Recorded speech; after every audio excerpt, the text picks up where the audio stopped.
Well, greetings and salutations, everybody. Welcome to the best damn movie-related show on the planet Earth, the John Campea Show, coming to you from right here on my YouTube channel. I am, of course, your host, John Campea, and it is an awesome honor and privilege, as it is every day, to have you, our international friends, gather around so we talk about our favorite things in the world, movies, movie news, TV, streaming, all sorts of good things. And you know what day it is today? Ray, what day is it? Do you know? Game day. It's game day. Decision day. Decision? Yes. It's a big decision. The decision about whether we keep watching Boba Fett after tonight. But Book of Boba Fett episode 2 is tonight. We're going to be watching that. I'm sure a bunch of you guys are going to be watching that. We got a little story to talk about Book of Boba Fett, as a matter of fact, but we'll get to that in a second. And since you've already been introduced to him, ladies and gentlemen, joined by Ray Ora. Ray, how you doing? Hi. And of course, Ray is going to be joining, for those of you watching live, Ray's going to be joining you and chatting with you in the live chat. So go on, jump on in there and talk with him there. Also joining us, of course, is Kimberly Ann Kern. Kimberly, how you doing? It is a glorious day, John. It is a wonderful day. And of course, he made his return yesterday. Robert Meyer Burnett is here. Robert, how you doing? I am doing fantastically well, John. Thank you. Fantastically well. You stoked up for Book of Boba Fett tonight? You know what? I called the first episode a preface. So I think I think we're going to get now the 6 chapters of the book. I certainly hope so. Well, we'll talk about that in just a second. And it's awfully good to have you guys here today. Thank you so much for taking some time out of your day to hang out with us here. It's awfully good to have you. Here's how today's show is going to go, guys. We break the show up into 2 parts. The first half of the show, we take some predetermined topics. And then in the second half of the show, we take your live comments and questions. Now, if you're watching live and want to send in a comment, it's easy. And only if you're watching live, let me stress that. Just use the super chat feature in the YouTube live chat there, and then we'll read off your comments at the end of the main topics. However, if you're watching this, the other 22 hours during the day, go down into the description of this video and you'll see a tip link. Click on that there or enter it in manually at www.streamelements.com/movieblogtv/tip. Once you get there, you can fill out your question and tip. Make sure you put in your name. A lot of people forget to put in their name. And if you send in a tip to support the show, I want to make sure you get a shout out. So don't forget to put in your name there. And then you will get your question read on this show or an upcoming companion video if we deem your question appropriate to be used on our show. And most importantly, you'll be supporting our channel at the same time. And all of us involved here at the show, thank you guys so much for your support. Also, guys, don't forget, if you need your daily fix of the John Campea Show, but you can't be in front of a YouTube video, maybe you're at work, maybe you're on a treadmill, good news, there is the audio-only version we call the John Campea Show podcast. It's available on your favorite podcasting app of choice. Just search for the show on your podcasting app, click subscribe, so the show will be there when you need it. Okay, guys, with that down, let's do an off the top, and that is this. We were just talking about, it's game day. Book of Boba Fett, chapter 2 tonight. First episode, as I refer to it, as the brochure of Boba Fett. Very just quick short little thing where really nothing happens. The pamphlet. The pamphlet of the leaflet of the Book of Boba Fett. Looking forward to tonight because, like Rob, I have some enthusiasm for tonight. I believe, because listen, I've got all the faith in the world in this show. I was disappointed in episode 1. Yes. I was. Yeah. But I still have all the faith in the world in this show. Jon Favreau wrote it. So, I mean, I'm there. So I believe maybe it was just a slow start. We're going to really get into it tonight. Come back and join us tomorrow for the open spoiler discussion, the post-game show of Book of Boba Fett, when we talk about it there. So a lot of things, and there's a few things they need to do tonight, I think, to course correct, but we'll see how they do that. But there's been a little bit of a rumor going around for a while, but it's just kind of picking up steam right now. And that's this. When you think of Boba Fett, other than maybe Jabba the Hutt, who is the most quickly associated character you have with Boba Fett? It's probably Han Solo. And so there's a rumor going around that a new report is coming out that's saying that while they were shooting Boba Fett, that Harrison Ford was spotted on set a number of days filming some stuff, and that they are going to de-age Harrison Ford, and he's going to be in the Book of Boba Fett. Now, this comes to us from CBR. They write, a new rumor suggests that Star Wars veteran Harrison Ford will reprise his role as Han Solo in Disney's The Book of Boba Fett. According to The Sun, Ford was on the Book of Boba Fett set for several days in between shooting Indiana Jones 5 in London. It's believed that the 79-year-old Ford will be digitally de-aged to make his appearance more in line with the original trilogy era. Now, playing devil's advocate for a second, this would also make it consistent with what they did in Mandalorian Season 2. They went out, they got Mark Hamill, brought him in, digitally de-aged him. Shrunk him? Mm-hmm. Shrunk him, made him look like yes, I am Luke Skywalker. A very odd-looking face CGI animation, but whatever. It was cool to see Luke there.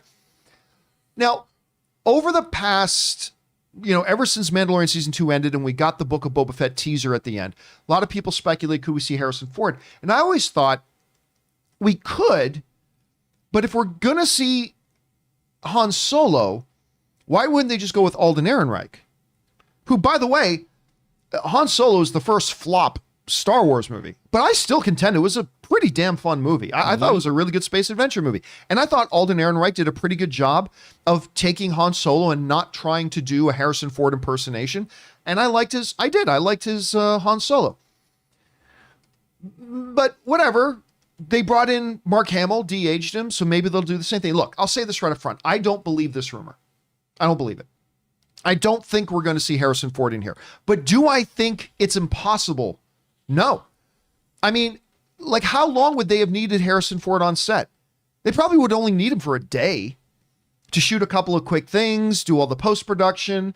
I mean, he was disappeared from the Indiana Jones set for a while, mostly because, what did he break this time?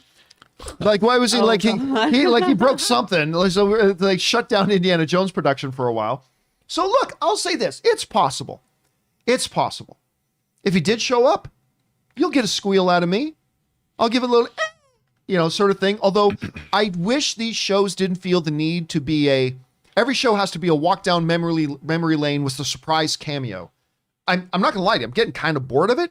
But if Harrison Ford pops up in a Book of Boba Fett, I'll probably squeal a little bit. Rob, you hear the rumor. I mean, what? First of all, address whether you even think this is something that could happen. And then regardless, if you really think it could happen or not, what would you think if Harrison Ford popped up in this thing? Well, I always go back to Ian Malcolm. Just because you can do a thing doesn't mean you should. And I think that, look, would it be cool? Probably. It was cool when Mark Hamill wrecked shop at the end of Mandalorian Season 2. Yes, it was. I mean, what's not to like? It really depends, like with anything, how they use him. And if it's going to be Harrison Ford adding the voice, does he have good lines of dialogue? Does it fit well with the story? Why is he back on Tatooine? Why does he care about the underworld? I don't know. It could be cool, or it might not be cool. that's I mean, that's really it could be cool, but it could not be cool. Yeah, I mean, it really depends. Kim, if let's say for argument's sake that this is legit and that he is, okay, and obviously I don't think it is. It could be though, and so let's assume for a second it is. Good move, bad move? Are you going to be excited to see him? Do you think it's too fan servicey? I don't know. What are you thinking about it? To me, I could go with or without it because I feel like now that Disney Plus has established itself as a home for what they're trying to build is great shows, which we definitely got from Mandalorian. I still have hope for Boba Fett. I don't want it to set this precedent that in order for our show to be great, we need to reach into the past. The past is fantastic. The past is wonderful. Right. If you pull it in, will it make us squeal? Yes, it will. But this would be the second show that does that. When are we going to stop? Yeah. Why are we setting this precedent? I feel like let your show be great because here's the funny thing. Let for the first season of Boba Fett be great and the second season bring me a little surprise. I feel like it would be better for them to do it in the second season of Boba Fett, God willing, that it happens, than in the first season. Because also, don't you want some longevity on your shows? Don't what is the term with the dating term when you you bring out all the wonderful stuff right up front? It's like Tinder. That's what it's called.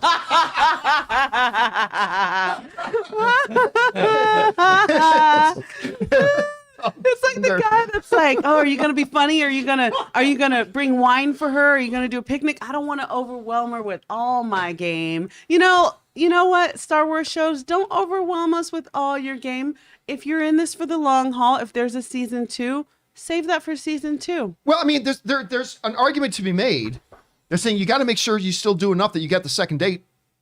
That's true. You can't show up That in is your true. tracksuit and spaghetti stain on that's your true. shirt. You can always show up in your tracksuit. The way I always show up. on Bro. everything. Bro. As long as you're a an extra in bro. Hawkeye.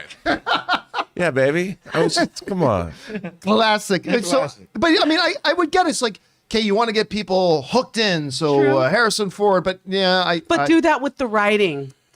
Do that with the writing, because this rumor didn't come around. I didn't hear it regarding the first episode, and you could have wowed us with that. yeah. And Harrison Ford or not, you need to be able. You're Star Wars. Come on, you need to be able to stand on your own and bring us into the world and make us excited without throwing it back. Yeah. Now look, I'm seeing some people in live chat saying, "Oh, come on, guys, it was just the first episode. Just the first episode." Lots of shows launch with amazing first episodes. Breaking Bad did. Breaking Bad Oh, sure. absolutely did. Yep. The Boys absolutely did. Yep. Mandalorian absolutely did. The John Campea Show. Yellowstone. The one Anne's watching right now. Succession. I was just gonna say Succession. Succession. Like right off the bat. Out the gate, you don't know these So people. no, and so you're like, don't give me this "Man." cry excuse. No. Oh, it's just the first episode. No, you're a fucking TV show. You've got to be good from the first episode. Not all shows have been. And hey, there have been. Look at The Wire. The Wire didn't start off strong. It's considered now by a lot of TV files to maybe be the greatest show ever made. Oh, wow. And it didn't start off. Hell, even the first half of the first season wasn't even all that good. A lot of people didn't like the beginning of The Shield. And that's considered one of the. So there's definitely hope here for Boba Fett, I think. But why stop at Harrison Ford? You've got a digital Leia that we saw in Rogue One. Yeah. Why not bring the happy couple out? Maybe Boba comes and gives him a wedding gift. Sorry, bro. No hard Wedding feelings, gift? yo. I was digesting in a Sarlacc pit during your. We need smugglers. Now that the galaxy's free, I need smugglers to work with my new underworld. What if they teamed up? Well, in the expanded universe that is now no longer canon because Disney got rid of it, but in the Star Wars novels, at one point, Han Solo and Boba Fett became friends, and they did team up and did some things before they got rid of all that stuff out of canon. So I mean, there's that too. Anyway, guys, question is for you: what do you think about this rumor? Number one, do you buy the rumor that we could see Harrison Ford pop up in here as a de-aged Han Solo? And let's, for argument's sake, say it happens. I don't think it will, but let's say it does. Do you like the idea? Whatever you guys are feeling, jump down to the comments section below and let us know your thoughts. Okay, guys. With that down, let's move into our main topics here today, shall we? And how do we select our main topics here on the John Campea Show? Well, it's really rather simple. You see, you guys come up with our main topics. Whenever you come across a big topic, issue, or story that you guys feel we need to cover as a main topic on the show, just go anytime, 24/7, over to www.thejohncampeashow.com/contact. Once you guys get there, you're going to see a form. Fill it out with your topic or question. It's absolutely free. Hit submit, and then maybe, just maybe, you might see your submission featured as a main topic here on the John Campea Show. With that down, Kim, what is our first main topic today? All right, guys. Our first main topic comes from Assorted Musings. Hi, Team Campea. Today, Ontario announced that basically everything, including movie theaters and dining, closed down again. Given Toronto is the third largest city economically in North America, and the variant is going insane everywhere, do you think this is a preview of what's to come? And how will this impact the exhibitors if shutdowns are broader? All right, thanks a lot for saying that in Assorted Musings. This was horrible. God. And yet, I've been saying for a few weeks now, I've been suspecting this is coming. So, look, for some of you who might think, well, I mean, that's Canada, right? Look, I understand that the stereotype of Canada is, do you guys have running water in Canada? Do you have cable television? I know you got maple syrup. Yeah, exactly. And hockey. Toronto is the third largest city in North America, behind only New York and Los Angeles. It is economically one of the prime organs and lungs of the North American economy. And it's a fairly big part of the movie-going audience. I mean, obviously not as big as New York and Los Angeles, but it's fairly significant. And they've, now look, all the governments have plateaus, right? They have, look, if we're at this much hospitalization, we can be this relaxed on our restrictions. But if hospitalizations get to this point, then that triggers new restrictions. This wasn't a decision by the Ontario government just out of nowhere. It's going, oh, well, let's just, no. what happened was hospitalizations and new cases got to a certain level that triggers in their thing. Now, they're saying right now it's for, I think, 2 or 3 weeks. They're going to shut things down for 2 to 3 weeks. And hopefully that'll be it. Hopefully that'll be it. But we shouldn't be surprised. We talked the other day about how we're seeing some other countries. What was our friends, our Nordic friends? Was it Norway? That Norway had their theater shut down. The province of Quebec, the next biggest province in Canada, had already shut their theaters down. We were talking about how in France, theaters are now restricted from serving concessions, from any concessions, things like and that. our friend in Japan said they had already been That's not doing right. concessions. We had other international friends writing this in. Could this come to the U.S.? Yeah, it absolutely can. I mean, hospitalization rates are rising, all that kind of stuff. We'll talk a little bit more about that once we get into Morbius. I have hopes that this is, because we got a spike like this around the exact same time last year, the holiday season, and a little bit after the holiday season as people are coming back from traveling all around and spreading their germs around with each other. But I think the recovery from this spike, as a total non-medical expert, but I'm looking at this, I'm thinking, and I've been listening to some commentary on this as well, that, the fact of the matter is right now, we have a lot more people immunized or vaccinated than we did a year ago. I think we're going to see that this spike, my hope, fingers crossed, is that this spike we will see recede much quicker than we saw the last spike happen a year ago. And hopefully, here in the States, we can avoid these types of theatrical shutdowns. All I can say, and we'll get more into this when we talk about Morbius, but Spider-Man got damn lucky. But at any rate, Rob, you hear about this closing in Toronto. They're saying hopefully it's just going to be for 2 weeks. Do you think we could start seeing this happen in some major American markets too? Well, John, the rate of infections, has skyrocketed. The one thing that I was listening to yesterday, I was listening to a doctor talk about where the Omicron variant was first seen, which was South Africa. They had enormous spikes, but then it receded pretty quickly.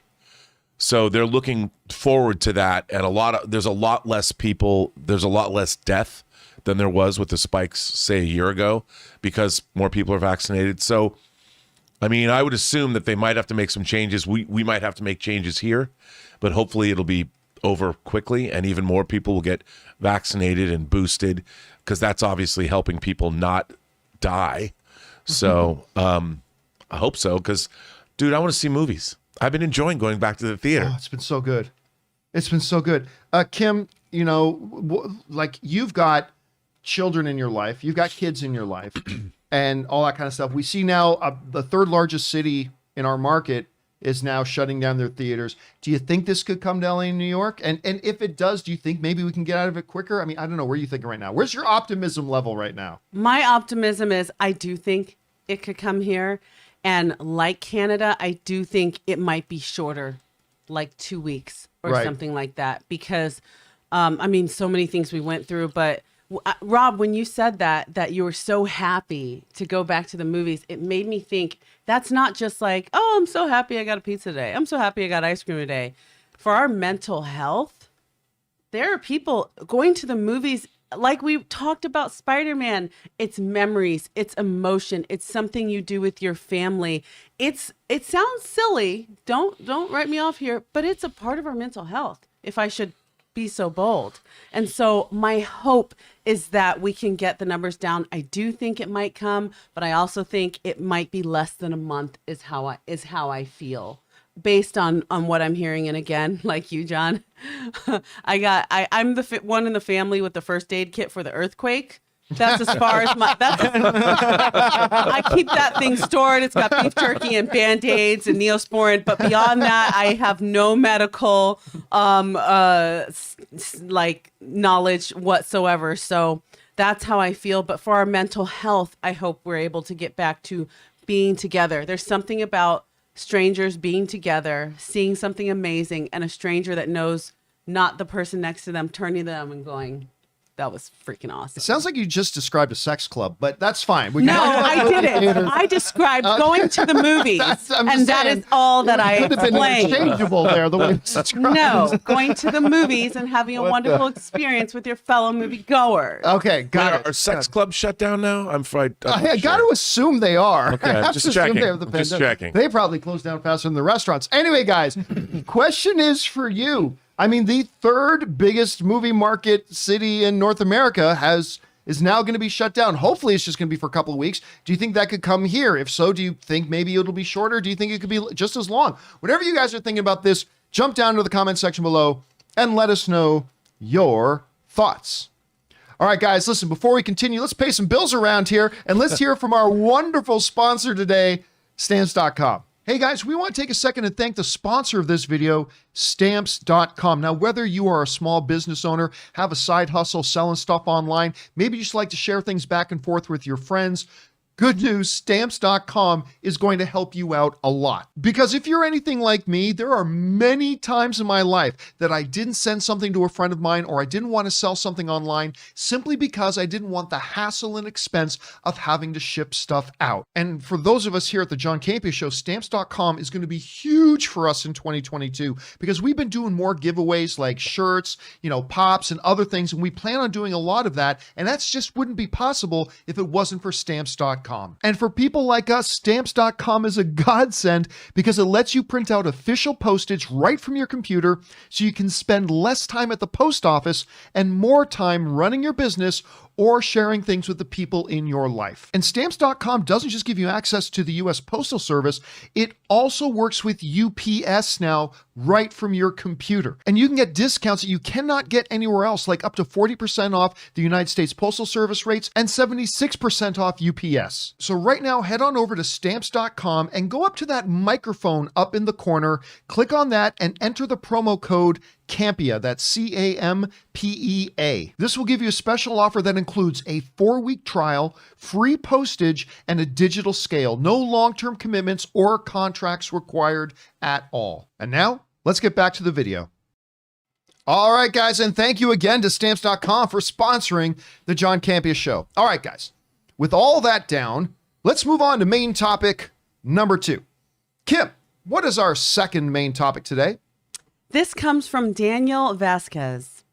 Hey, John and crew. Last year when theaters started to reopen, you made a list of some 2021 movies that you think could hit the $1 billion mark in 2021 and by what percentage of a chance they got. So I was wondering, we're in a brand new year and I was wondering if you could do it again.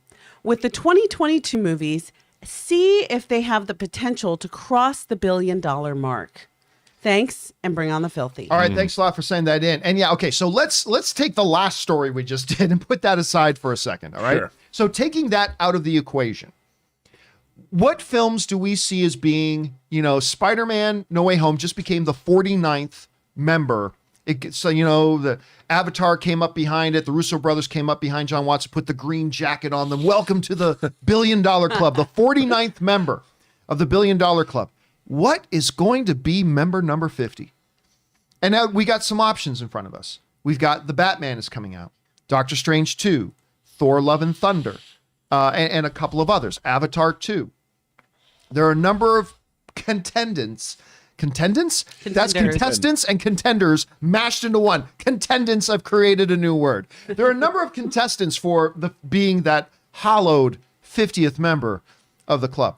So what do I think it's going to be? I don't think it's going to be Morbius. No. And look, I think Morbius is going to get a big bump from playing in front of Spider-Man and what happened in Spider-Man, all that kind of stuff. But it's not going to be $1 billion film.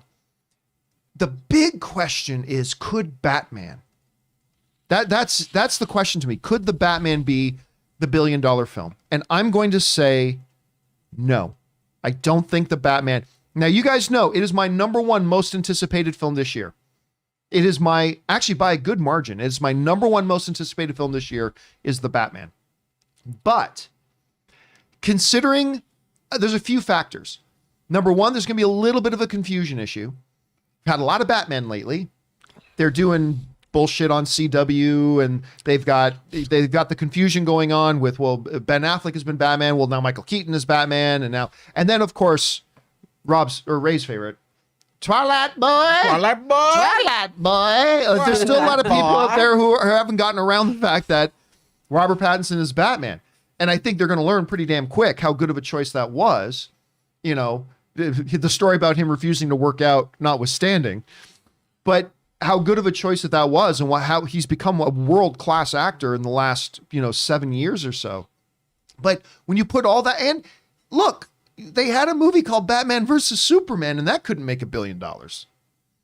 So I'm going to go out on a limb and say, while it is my number one most anticipated movie, I do not think that's going to join the club. I think the next one up to join the club is Doctor Strange 2. It's got a couple things going for it. Number one, it is a sequel. So it's building upon a previous established thing.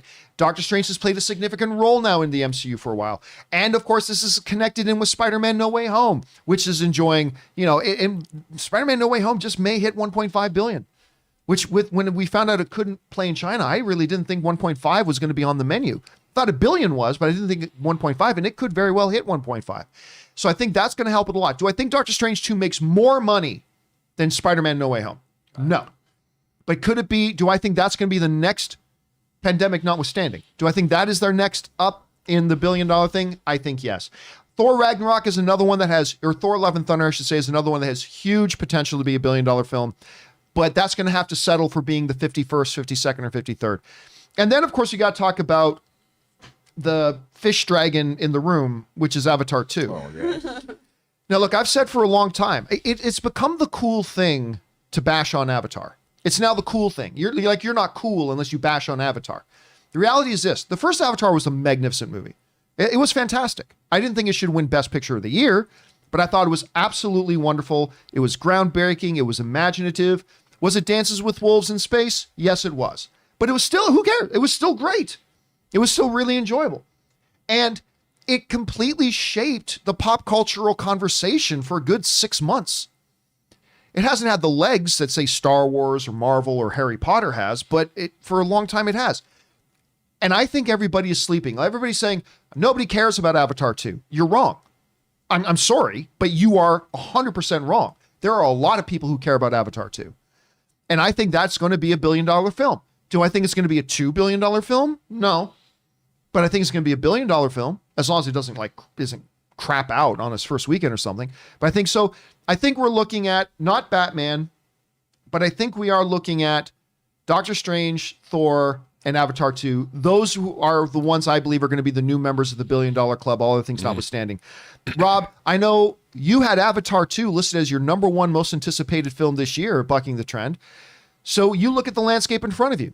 What's going to be the 50th member of this $1 billion club, and what other ones could join this year as well? Well, I think you're right about Marvel. Doctor Strange is coming off. It's not just a sequel. It's also a continuation of Spider-Man No Way Home. Right, yeah. So it's got two things going for it. Love and Thunder, the fourth Thor movie with a female Thor, presumably. Thor, Taika Waititi did such a great job with Ragnarok. I think, if nothing else, it's going to be a really fun movie to see. And like you said, never bet against Jimmy C. Everyone's always like, Titanic, Avatar, Never, ever bet against James Cameron. I think he's going to show us things we've never seen before. I can't wait to see what he's cooked up. Certainly, he's had enough time to make it good. He certainly has. And, I'll throw a dark horse. I don't necessarily know if this is going to happen, but maybe Top Gun Maverick. Maybe. Only because, like movies like the original Terminator, when T2 came out, so many people had seen Terminator on home video and on cable that when T2 came out, huge audience awareness. Who hasn't watched Top Gun, in their lives?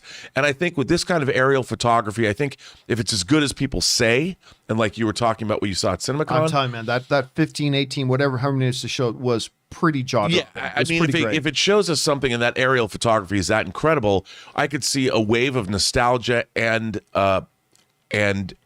just excellence in filmmaking. However, maybe the last 25 years, the audience doesn't really care. Like if you weren't a total 80s film fanatic and you didn't, the last 20 years has not been full of Top Gun references. Who has lost their love and feeling lately? And if they had, would they remember it even happened? I mean, no one. But I think if it could be, that's my dark horse.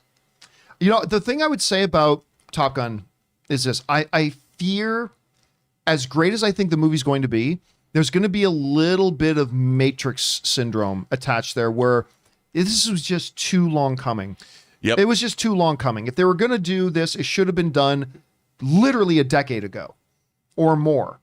Like maybe when Scott was still alive. I mean, that's when they should have been done. But I still think it's going to be awesome. And I think it's going to be a big hit. But I'm going to bet against it being in the $1 billion club. Some people in the live chat are asking about, Black Panther 2. Same reasons I don't think it's going to hit $1 billion is to why it's not on my most anticipated list. It doesn't have Chadwick Boseman, and they wrote out T'Challa.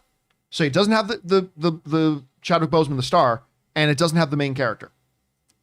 I think it can still, and then you've got it's got some of its own controversy surrounding it and all that kind of stuff. So I think, again, it's going to be a hit. Hopefully it's the best film they've ever done, but I don't see it hitting $1 billion. None of us have brought up Jurassic World.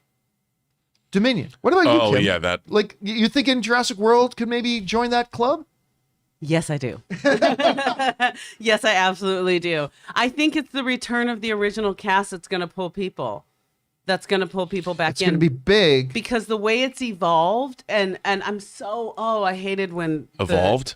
I see what you did there.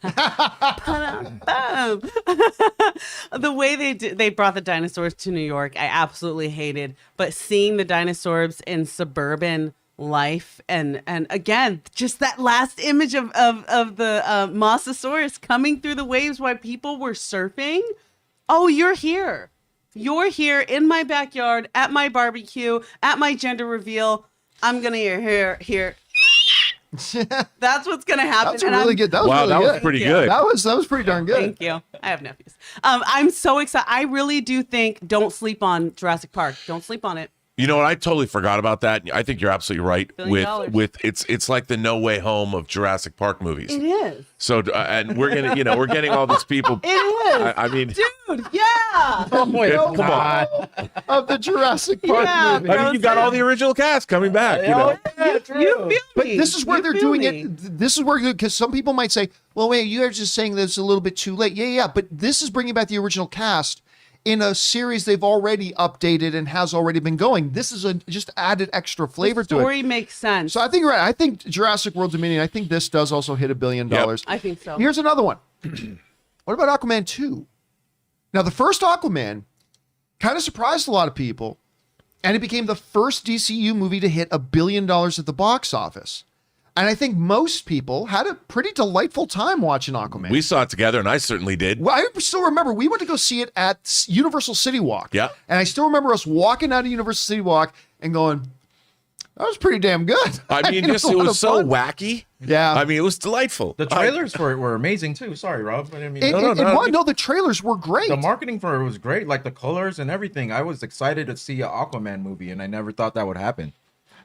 And that new suit is badass. I want that Hot Toys figure. Come on now. The suit itself looks great. It's delightful. It's been a bit. Can it make $1 billion? But the power of Momoa. The I was power gonna of say. Momoa. There are a lot of ladies out there that like seeing this dude. I mean, come on. There's a lot of dudes who Not like. just the I ladies. Come on now, Momoa, yeah. I love Yeah. Momoa. I think he's great. He's a great Aquaman. But quick perfect show of hands. Do we think Aquaman 2 is going to make $1 billion? Show of hands. No.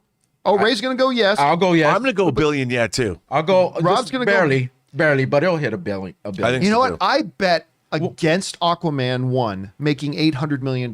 Like, I knew it would be a hit. I said forever it was going to be a hit, but I said I don't think it's going to hit 800 million, and then it ended up making $1 billion.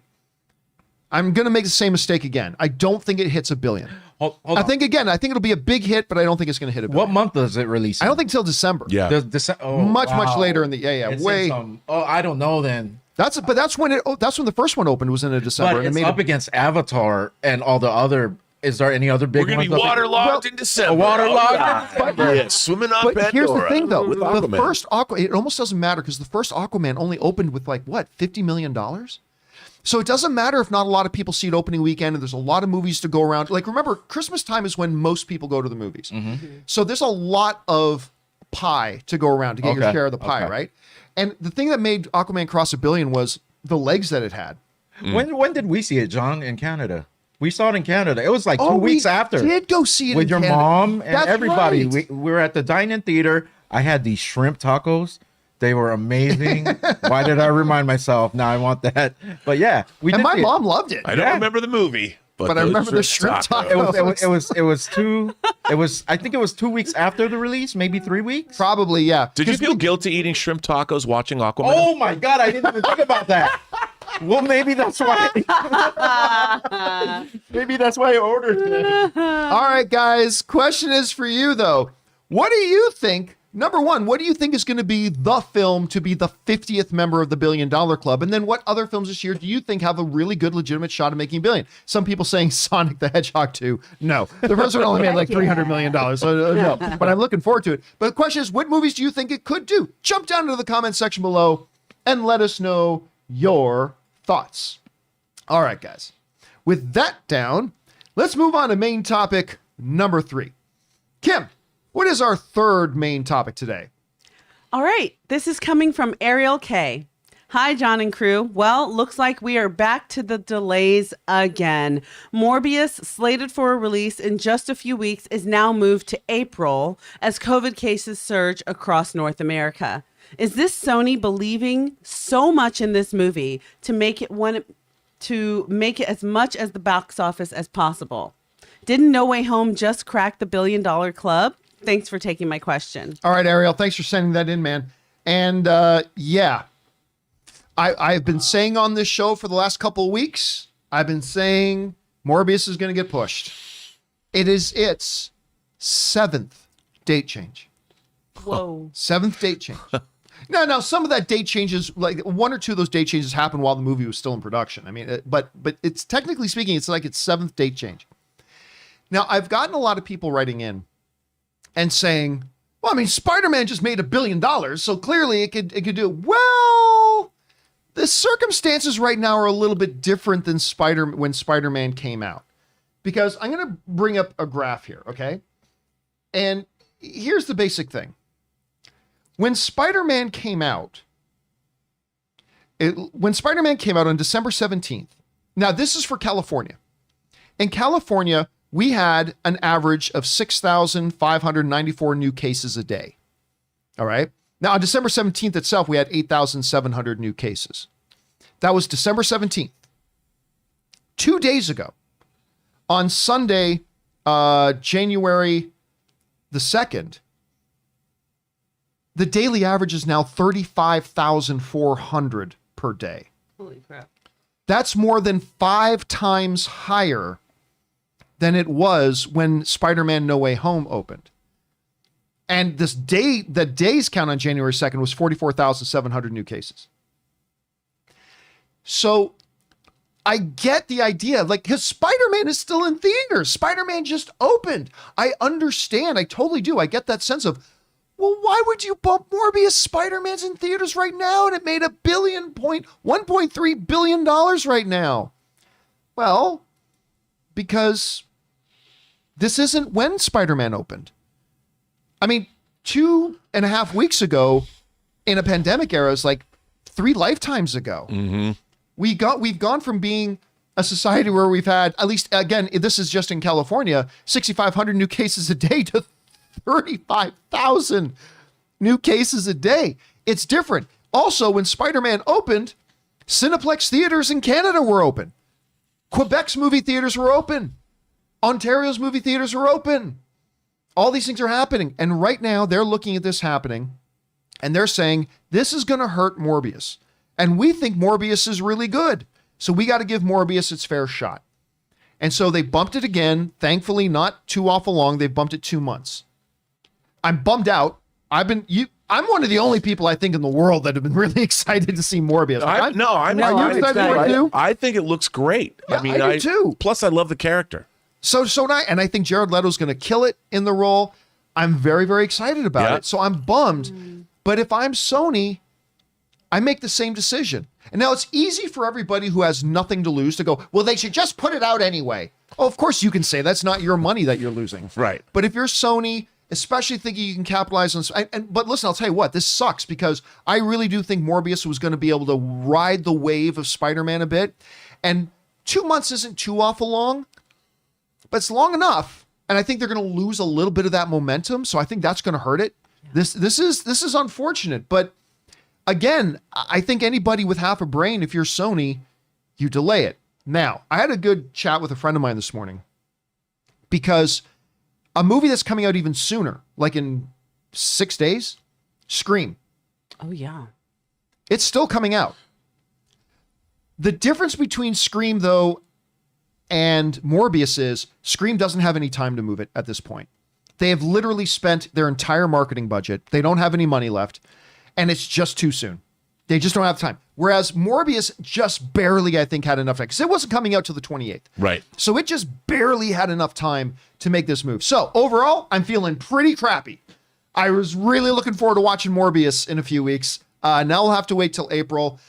But again, if I'm a Sony executive at the board table and they ask for my vote is to move it too. I think it's what's best for this movie, even though it's its seventh freaking move. But if movie theaters are closing, you got the third biggest movie going city in the world, closing its doors in Toronto.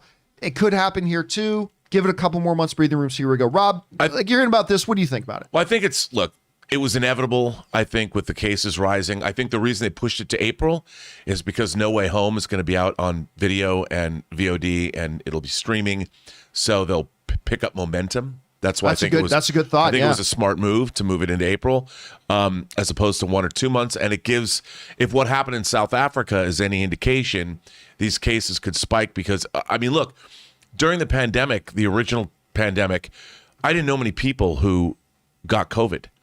I know like 20 people who got COVID over the last month. I know 4 of them that have been hospitalized. Yeah, this is ain't no joke. This is a virulent strain that but it's burning out quickly, and apparently if you've had it, it bolsters your immune system. So I think it's a good move. Back again to what we were talking about before. It's like we are spiking right now in the holiday season, like happened last year. For everything you just said, that's kind of why I'm hoping that we're going to see it come down from that peak faster than it did last year because of all the things you talked about that there. Kim, whenever I've mentioned on this show that I think Morbius is going to get delayed, you got that look. That's the look. That's the look that you got on your face. It's now official. Morbius, a movie I've been really excited to see, has now been pushed till April. What are your thoughts on that right now? I'm so freaking bummed. I'm so bummed, man. The last trailer got me really excited when we saw him transform like that, and just the way he moves. I'm so excited for this film for so many reasons, but also I feel like because of the little words that Jared Leto's been very sneaky, like, oh, this movie's webbed for something. Come on, man. He's such a sneaker. I really want to see what the tie-ins are. I want to see his vulture bat. Safety first, right? Safety first, but also I do.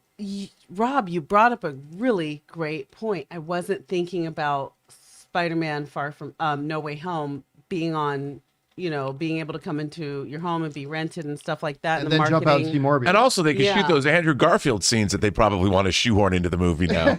Right? Give the time. Let's just. By the way, I just made that up. Yeah, I don't know anything about absolutely. that. To be clear, I just made that up. But you know what? I say It'd be cool, give it the best chance it can get. It's 2022. This is a new year. I know we're still freaking dealing with the pandemic, but with films, let's give it the best opportunity that it can do. But just please don't do the John Wick and push it till next year. Please don't do that. Yeah. That's because that was unnecessarily unkind to my soul. I don't really get that. That's one of the things when I heard that they've moved Morbius again, I kind of held my breath. I'm like, okay, open my eyes again and see how long they push it. April 1st. All right. I can live with that. I was like 2023. Yeah. When they did the John Wick. What? Yeah. So this thing I can do, but I really hope. But listen, there are still other movies coming out. But I think part of Sony's thought is this. I think they really believe this movie can do well. Mm-hmm. And number 2, because we mentioned the 7 bumps already, they're like, we've already moved this thing so much, we can't now have it come out as a bunch of other movie theaters are closing right now. We've invested this much in it, we've got to let it go. Scream, a little bit different. And again, I think if Scream was supposed to come out February 1st, I think we'd be hearing Scream is getting bumped too. Yep. But again, they don't have the time. Anyway, here's hoping it is going to be a short delay. We'll see how things go. Give everybody a chance to go see Spider-Man again. All right. Anyway, guys, question is for you. What do you think about this? Maybe you're like a lot of people and you don't care about Morbius. Maybe you're like me and you're stupidly excited to see it. Whatever you guys are feeling about this right now, jump down into the comment section below and let us know your thoughts. All right, guys. With all that down and out of the way, we're now going to move over and start taking your live comments and questions that you guys have been sending in. Once again, we're going to turn off the super chats here in just a second. So if you still want to get in a thought or an opinion, go ahead and fire that in. You got about another minute to do that. Otherwise, if you're watching the show after hours, just use the tip link down below. Send it in and see your question read on the next show or upcoming companion video. All right, Kim, let's get things rolling here. What do we got up first? Okay, this is coming from Sloth is Legend. I love that name. Can we get Rob's quick takes on Matrix 4, Spidey No Way Home, and Hawkeye? He was gone when these came out and would love to know his thoughts. All right, you got like 1 minute to do that. I liked him. No, look, okay, quickly. I enjoyed Hawkeye. I liked the fact that it was a reasonable adaptation of Matt Faction's run in the comic. Haley Steinfeld was great. I enjoyed Florence Pugh. I enjoyed it. It wasn't earth-shattering, and I didn't think it quite stuck the landing. Matrix, I don't want to get into that too much, but I really liked the movie. I liked it a lot more than other people did.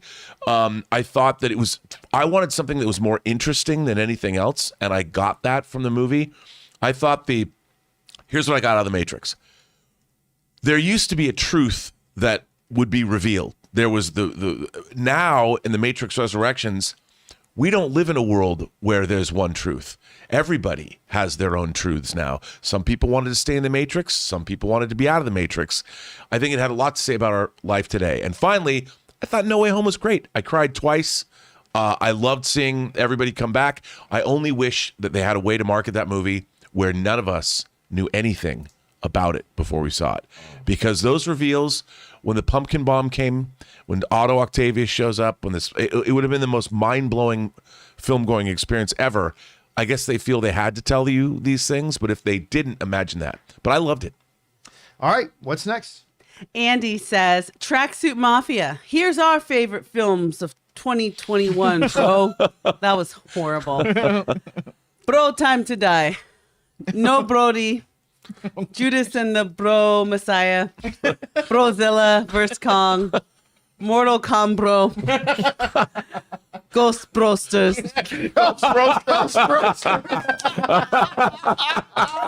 There's more.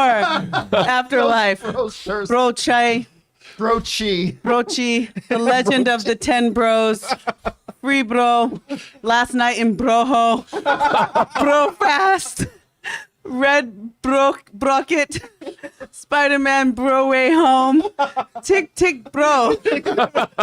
All right. All right. It works with everything. All right. Comment of the day goes to Andy. Andy, Ghost Broster. you win. Okay, Ghost Andy wins Brosters. today. All right, what's next? Oh, God. Russell Amador says, Morbius fun facts. It's not been delayed more than New Mutants. It's true, yeah. 2, first trailer dropped February of 2020.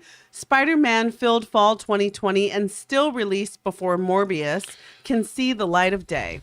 I mean, look, again, this is the last couple of years have been a crap show. I mean, let's just call it what it is. And every every studio is trying to do what's best for their individual projects. Mm-hmm. And yeah, that first trailer, baby, you're right. That's a good reminder. If we ever get too down about the whole Morbius thing, just remember for X-Men First Class, or what? Not First Class. What was it called? New Mutants. Just remember New Mutants. All right, what's next? Dino Vader says, greetings from Switzerland. Here is a small contribution to the wonderful moments that the team gave me last year. Oh, thank you, Dino Vader. That's really kind of you, man. And thank you for being here and being a part of our community. And thank you for letting us be a part of yours. So thanks so much for that, man. All right, what's next? Arun Baberge says, Potterhead fan theory. Dementors were always attacking Harry, not because they were drawn to the grief and sadness he had, but because he had more soul attached to his form, to his from Voldemort when he cursed him as a child. Listen, Arun, I would love to comment on your theory. I don't know enough I've watched all the movies. I don't know enough Harry Potter to I just remember, all I remember of the Dementors were the prison guards in Michael Scott's jail when he was Prison Mike. I mean, you remember that? You remember that one? Coming at you. Isn't that from Harry Potter? So you were in prison, Mike? Yeah. And the night the Dementors would come. Harry Potter. Prison Mike, one of the greatest fictional characters ever to come out of The Office. I love Prison Mike. All right, what's next? Enrique A says, we were blessed by John the Philosopher yesterday. Oh, I know what he's talking about. So I did a companion video yesterday. And I talked about, somebody was asking about the difference between best movie and favorite movie. And I confess, I said, you know what? I've always been the type of guy that says, yeah, there's a difference between what your favorite is and what the best is. And I said for the last about 6 months, I've been going through an existential dilemma over that the philosophy of that. And I'll just sum up here in like 30 seconds. I don't know that I believe that anymore. I don't know that there's a difference between what to you is the best movie and what to you is your favorite movie. I don't know that there's a difference. Movies are experiential events. I don't know where I'm at right now, but I'm just kind of going through this evolution. Movies are experiential events. And if I go into a movie and that movie delivered to me, whether it's an experience of sadness or joy, laughter, excitement, thrills, horror, contemplation, whatever, if that movie gives me what I consider to be my best experience in the movies that year, then by every definition, then to me, that's the number one movie of the year. You know, there was a time, if I had gotten John Campea from 10 years ago and brought him to today, he wouldn't have put Shang-Chi as his number 3 best movie of the year. I would have said it was one of my favorite movies of the year, but I wouldn't have put it on that list. But I'm like, no. What are movies if not experiential events created by art? If that to me was created the 3rd best experience I had in the movie theaters this year, then that to me is the 3rd best movie this year. If that movie delivered the experiences better than all these other movies did, then I'm sorry. All due respect to those other movies, this is the better movie to me. To me. So I waxed poetic on that for like 15 minutes yesterday. And I'm still going through the process. I don't know where I'm going to land, but I'm still going through this existential, internal dialogue about the whole thing. So we'll see. I don't buy it.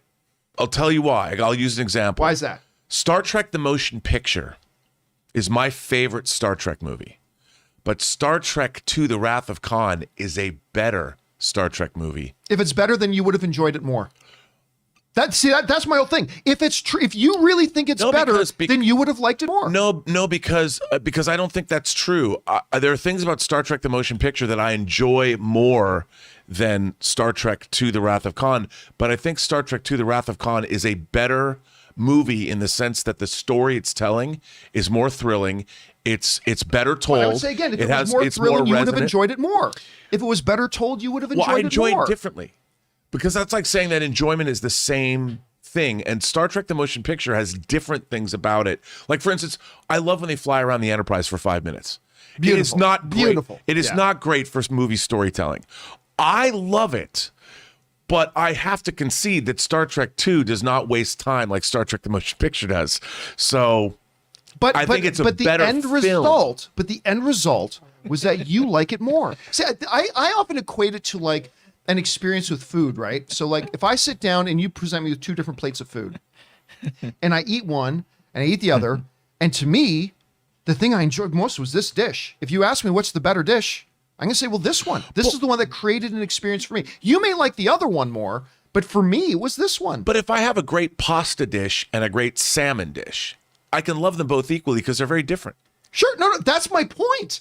That's exactly my point. Well, just give me both dishes, guys. Just give me both of them. Wants both dishes. Ray will cook them up. Anyway, I can't wait for the screen to black out and it say 3 days later, and then you guys continue on. Still going back and forth on that. But anyway, but there are more questions to come, so let's keep rolling on this. What's I next? still want to know about the pasta. Okay. Josh Ward says, Michael Scott's reaction to Toby returning is my reaction to any sign of more delays or closures. Side note, the John Campea Show team is awesome. Keep up the great work.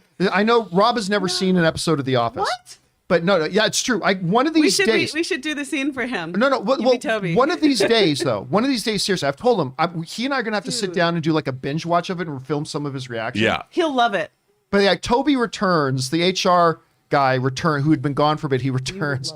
And you've seen the meme. You've seen the meme of Michael Scott just going, no, God, no. I've seen that meme. No, you've seen the meme, right? So that's it. But like, I still am always amazed that you haven't seen I just hate that I've seen memes that I recognize from shows I haven't seen so before. there's no Because chance of seeing that. I always rail against The Simpsons. They've ruined Planet of the Apes. They've ruined so many things because people saw them on The Simpsons, and then when they finally get around to seeing the real thing, they're like, "Oh, I already saw that." Those damn I tic-tackers. saw that The meme. tic-tackers, the Twitters. All right, what's next? Corey Harper says, it smells like Updog in here. Yeah. Just kidding. Been a fan since the AMC closet days.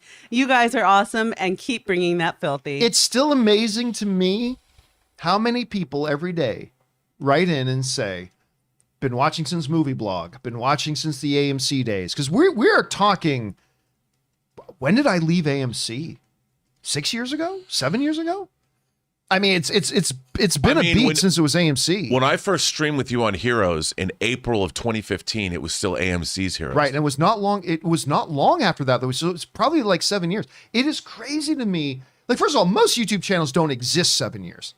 Right. And like you guys have been following the stuff we've been doing for that. So I'm always amazed by it. Thanks so much for writing and sharing that, Corey. All right, what's next? Mr. Hank Dunn says, theaters shouldn't close. They should just have a vaccine mandate. First of all, many theaters do have vaccine mandates, right? So like in California, in California, like in Los Angeles and stuff like that, when you go into a movie theater in Los Angeles, you've got to show your vaccination, your proof of vaccination and your ID. Oh, wow. So that's there too. I personally feel that's enough. I personally feel like if I'm in an auditorium and everybody's wearing their masks and I know everybody in here has been vaccinated, does that eliminate all the risk? No. But does it mitigate the risk? Yes, it mitigates it. But at the same time, I understand that if hospitalization rates continue to go up and there's no room for people with other medical conditions to go and get treated, that you have to take some more extreme measures shortly. Hopefully. So I don't know. We'll see. Hopefully this will all pass us fairly quickly. All right, what's next? Guillaume LaBelle says, might be in the majority here, but I'm glad Morbius moved a bit. Theaters are still closed here in Quebec and probably will remain for weeks to come. I still remember we had some of our international viewers writing in and saying, yeah, super excited to see Spider-Man, but my theater just closed and I got to wait. So, I mean, yeah, for people in Quebec, in Ontario, and for any other places in the world that close down between now and January 28th, the bump for Morbius is probably going to be a little bit of a subverted blessing in disguise. I don't know. Who knows? What's next? Chris Barcenas says, I need the Gamorrean guards to say bro. Bro. You know, Rob, I can't remember if it was you and me. We're discussing that, I'm just imagining this. I can't. Bro. That the Gamorrean guards don't look as good as they did in the original Star Wars. But the difference being these Gamorrean guards have to actually move. Right. Like in the other thing, the Gamorrean, if you actually want Gamorrean guards to be able to move, they couldn't look exactly the way how are you feeling about the look of the Gamorreans? Well, you know what? I've never been a fan of the Gamorrean. Actually, most of the designs of the aliens in Jabba's menagerie, I didn't like. They were too cartoony for me. Right. And the Gamorrean guards, especially when you first see them introduced and one kind of looks down and goes, "Arr!" I'm like, this looks like a cartoon character. So I kind of like the Gamorrean guards because they're a little bit more yoked. They're not as fat. Yeah. They look like they can fight. So I like that. Yeah. I like it too. I don't. Where were they when Boba and Fennec Shan were first jumped in the street? Those Gamorrean guards were like hanging back having a drink because it took them a long time to enter the fray. It did take them a bit to get into that fight. Where are these guys? Are they that slow? So you weren't a fan of the Psy Snoodles? You weren't a big fan of Snoodles there? No. What was that? Although Max Rebo kind of... Oh, all-time classic. I'll take Max Rebo, and I wouldn't diss on Max. But yeah, Psy Snoodles. Max Rebo. All right, what's next? Cutter Hale says, both Yellowstone and Cobra Kai seasons 4 were awesome. Sad about Morbius. Hopefully Scream doesn't get pushed back because I bought tickets. Might see the 355 Friday, but I don't know. The trailers look fine. 355. We talked about this briefly yesterday. It's like, I was kind of excited about when they first announced because the director, we're talking writer, X-Men Dark Phoenix. Yeah, it was his first movie. And why am I freezing on the name of the guy? At any rate, I was like, okay. I'm actually a big fan of his, even though Simon Kinberg. By the way, Marcus Wise sent in Kinberg. Yes. So I actually really like Simon Kinberg. And I thought it was a total mistake to make an X-Men film the first film you ever direct. That was a disastrous mistake. But I'm thinking, okay, he's got one film under his belt now. He's probably got a lot of lessons he learned doing that. You've got maybe one of the best female casts ever assembled in the movie. That's the cast is amazing. Right? And it's a spy thriller. Sounds good. So in concept, when I heard about it, I was like, yeah, but now I'm like, I'm not feeling it. So I'm going to go see it, and I hope it's great. But yeah, the trailers haven't done that much for me, and yeah, I don't know. I'm not going to be rushing out to see it, but I'll go see it as soon as it opens. All right, what's next? Amy Berg-Jallo says, I'm happy to see Rob back. Love all you guys. We're happy to have Rob back, and thanks for that. Amy. Appreciate that. All right, what's next? Scotty H says, can I say Jan for TV looking great? New season of Euphoria, Righteous Gemstones, Ozark, and Peacemaker. Sign me up. I watched almost none of that. I never watched Righteous Gemstones. I watched one season of Ozark, and it just wasn't for me. It's pretty good. A lot of people love it. A lot of people I know, it's like their favorite thing on television. But Peacemaker, the Metacritic score just came out for it. 70%. Not bad. Not bad for a show like that. So I don't know. We'll have to see. All right, what's next? Ruben Donglin Jr. says, hi, John, Ray, and Kim and Rob. John, Ray, Kim, and Rob. I joined the community when you posted the No Way Home photos. What photos? And your show has become part of my daily routine since. Funny thing is, I never showed those photos on my YouTube channel. And I never did show those photos on the YouTube channel, which is wild because I was gonna have a big thing planned out for the next day and explain how you can tell when a picture's fake. Obviously didn't have to do that. Didn't end up doing that. So anyway, whatever way you found us, we're glad that you did. It's good to have you here, man. All right, what's next? Bobby Harris says, if Harrison Ford is back, prepare yourself for more Steven Seagal action sequences. Steven Seagal, the latter years. Hey, what's that guy doing? His voice sounds a little different now. It's the kicking in the tight ass jeans for me. I mean, well, it's you couldn't even lift your leg and you did a back kick. And he's gonna do a leg and snap, like his hip will pop out or something like that. I don't mean because he's old. I mean just because he's been injury prone lately. That's what I mean. Look, my only hope is if he does show up, he's wearing a cool new outfit that we've never seen before, and Hot Toys will make a figure of him. But listen, I'll pull this picture up again. This picture of Ford I think this is from The Force Awakens. I like that look in that like, it's kind of like your leather jacket. He's got that brown leather jacket. Yeah. I actually kind of dig that look for him. I don't want to see him back in the original Han Solo thing because that'll feel way too fan service. Yeah. No. But all right, what's next? Rafael Castillo says, you keep saying nothing happened in the first episode of the Book of Boba Fett, but I can list several things that happened, but I won't get into a debate. Looking forward to episode 2. No parkour, I hope. Well, I mean, lots of things did happen. He walked down the street. Yes, he did. He breathed. He got up out of bed. He put his helmet on. I mean, a lot of things happened. He killed a great homage to Ray Harryhausen, yes. Creature. That was very cool. Yes. Well, again, of course, the big thing about it was, and you knew somebody would. Somebody made a video of Voice of Ratu. Why do I keep freezing on his name? Patton Oswalt. Thank you. Patton Oswalt. Obviously, somebody made the video because that whole scene. I posted it on my Instagram. Did you? Yes, I did. That whole scene was a tribute to the Patton Oswalt Parks and Recreation thing where he goes, we scan to the sands of Tatooine, and bursting forth from the sands is the Mandalorian gloved hand of Boba Fett as he crawls his way out. It's like, that's what they did. I hope they gave Patton Oswalt a director's credit on it. But yeah, lots of things happened. There was parkour. Yeah, parkour. Gamorreans.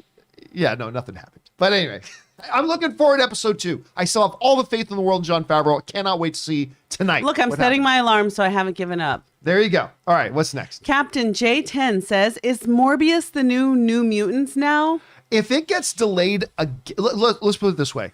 If they had announced they delayed it to December or February of next year, I'd say yes. 2 more months, I think we can live with that. So let's see if it doesn't get delayed again. I'm going to say right now, I don't think it's going to get delayed again. I think April 1st, April Fool's, it comes out. Say right now, I think it comes out April 1st. It looks good too. That's the bummer. I really want to see it. I really do. Do you think April 1st was a just No. the date it ended on, or were they like, you know what, since life's playing jokes on us, let's play Well, jokes I mean, I right haven't back. looked at the calendar, but if first week of April, the Friday is a Friday, if the first week of April, the first Friday of April is April 1st, then it's just coincidence. So yeah, Okay. I don't think it's gonna be April Fool's. Because I was like, somebody's butthurt and cynical. But if it's a Tuesday, I haven't looked it up. If April 1st is a Tuesday, then it's probably a joke. But I'm gonna guess it's probably a Friday. All right, what's next? Elizabeth Gerardo says, so I think I'll be staying up tonight for Boba Fett. I mean, it's not like I go to bed early, 1 a.m., but if it's bad as last week, I'm out. See, here's what I think. I think if it's as, I'm not gonna say bad, I think if it's as disappointing. If it is disappointing like last week's episode was to me a little bit, again, I didn't think last week's was horrible. I just was disappointed. Then I am tapping out of watching it at 1 a.m. or watching it at midnight. Moving forward, then I'll just watch it whenever I watch it. Yeah. But I mean, the post-game show will be over. We're going to do a post-game show tomorrow. But if I'm disappointed in the next episode of Boba Fett, then I'm not going to do the post-game shows anymore. And then I'll just watch the episodes whenever I can. But I'm no longer going to stay up till midnight to do it because I like my sleep. All right, what's next? John Redcorn says, I can't see Marvel making Eternals 2. Movie made $401 million on a $200 million budget, so it may be broke even, plus the mediocre critic and audience reactions. They'll make it. They'll make it. Kevin Feige believes in it. Kevin Feige, listen, you got to understand, Kevin Feige is not like idiot fans like me. Kevin Feige is not, he's not Warner Brothers from 4 years ago. Where it's like, oh, we got a plan. Oh, this first slightest road bump change everything. That's not Kevin Feige. Kevin Feige is Kevin Feige because he knows his plans and he sticks to his plans until it's absolutely necessary to alter whatever those plans are. Look, he understands we released Eternals in an era when no film other than Spider-Man No Way Home was making massive money at the box office. And listen, they understood that we were making an Eternals movie that is so different from everything else we did in Marvel. I prognosticated that we were going to see a lot of people were going to be kind of, because it was so different. Kevin Feige knows his plan. And just because some people didn't like it or didn't make as much as maybe, he ain't going to change his plan. I think we'll definitely get a, what do you think? I agree. And I think the ramifications of things that happened, especially at the end of Eternals, have long and far-reaching consequences for the MCU. It's still funny to me that we've had a couple of MCU things now, and nobody has referenced Arasham the Judge appearing over the world. So it brings into question the timeline of all this stuff, or as I've worried about these shared cinematic universe movies for so long, does the world of the MCU is just now, oh, giant head bigger than the earth appears in our sky. It's just a Tuesday. Well, that's what I've said a lot. I said once Eternals happens, how do the people of Earth, how do the religions of the world justify that we had a gigantic Eternal coming out of the middle of the earth and everyone looks up in the sky and sees Arashem? Yeah. That would forever, we know after Thanos and all that, we're not alone in the universe, but what happens when something that huge appears? What is that? Like, if you're a religious person, how do you reconcile something like that with your own belief system? And there's a lot of religious people on this planet. Doesn't matter what your religious beliefs are, but what does that mean to you? What does that mean to your cosmology? And what does that mean to the rest of the universe? Do we have embassies on on planets now? Because we know that Thanos came from the sky and snapped away half the people. Now what do we do as Earthlings? What are we going to do to defend? Well, they've been invaded by aliens ever since the first Avengers movie, yeah, right? I mean, it's like, what do you do? And they haven't ever. They've got to address this. They've got to tell us, maybe that's what Secret Invasion, the series, is about. Maybe. All right, what's next? Daya Alashore says, better first film. Fellowship of the Ring. Next. Madam Jada says, Oh, sorry. For those friends of ours listening to the podcast, please, Kim, please do finish the question. that was hilarious. Fellowship of the Ring or Dune. Love Dune, but there's no question here. It's Fellowship of the Ring. Yeah, All right. 100%. Mads Jada says, successfully trolled you with Google Assistant. Yeah, Kim, that's Sorry. because Kim is not as experienced in that yet. Like, I catch that stuff, but yeah, you got Kim. That's all right. I loved it. Just so you know, I am the aunt that all the nephews that play jokes on me, it's no fun for them because I fall for everything. So like when they say to you, hey, Kim, can you grab that up dog? You fall. What up dog, baby? What up dog? It's not even fun anymore. Yeah. What's next? This is coming from I just got that. Right. What's up, dog? Not much. What's up with you? Because you're my brother. Wow. It's because you're my brother. Rye Drive Lily says, Star Wars needs to step it up. Let's be honest. Feel they are just going through the motions sometimes.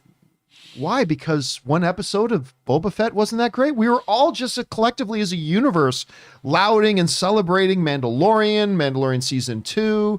I mean, we love the announcements of the Ahsoka Tano. Everybody's excited about Obi-Wan.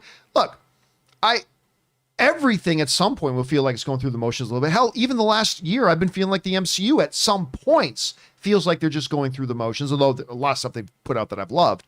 But I mean, it'll happen from time to time, but man, it's not just where the Star Wars is as a whole. I mean, we were just all cheering Mandalorian, so I don't know. All right, what's next? We're a fickle bunch. We're a fickle bunch. Dante Cereccia says, hi, everyone. Let us not forget that we are in the past with Boba Fett. If those characters are around, especially General Solo, he may make a visit to see what's up in the underworld. Could make sense. The universe, here's my problem though with Star Wars. All right. This is the problem I've had with Star Wars for like 6-7 years. I've always said this. Here's an analogy. You can tell how big of a town you live in by when you walk out your front door, how long does it take you to bump into somebody you know? If you walk out your front door and you walk around town for like 2 or 3 hours and then finally see somebody you recognize, chances are you live in a pretty big town. If you walk out your door and before you even close it behind you, you see 3 people you already know, that's probably a good sign that your town is probably pretty small. I have felt for years like my biggest complaint about Star Wars is that they continuously shrink their universe. Mm-hmm. There are 1 billion planets in the world in Star Wars. Han Solo going back to Tatooine?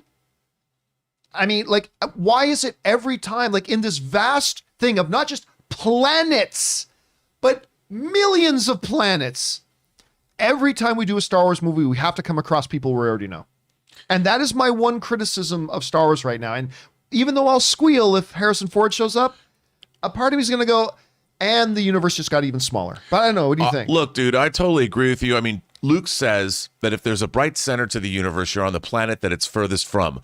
Unless, of course, you're a pod racer and you want to go to the Boonta Eve pod race, one of the biggest events in the galaxy. I mean, you know, it's suddenly Tatooine became this focal point for the Hutts live there, the pod racers are there. It's the only Walmart in the Star Wars universe. It's Walmart of the Star and there's nothing even there.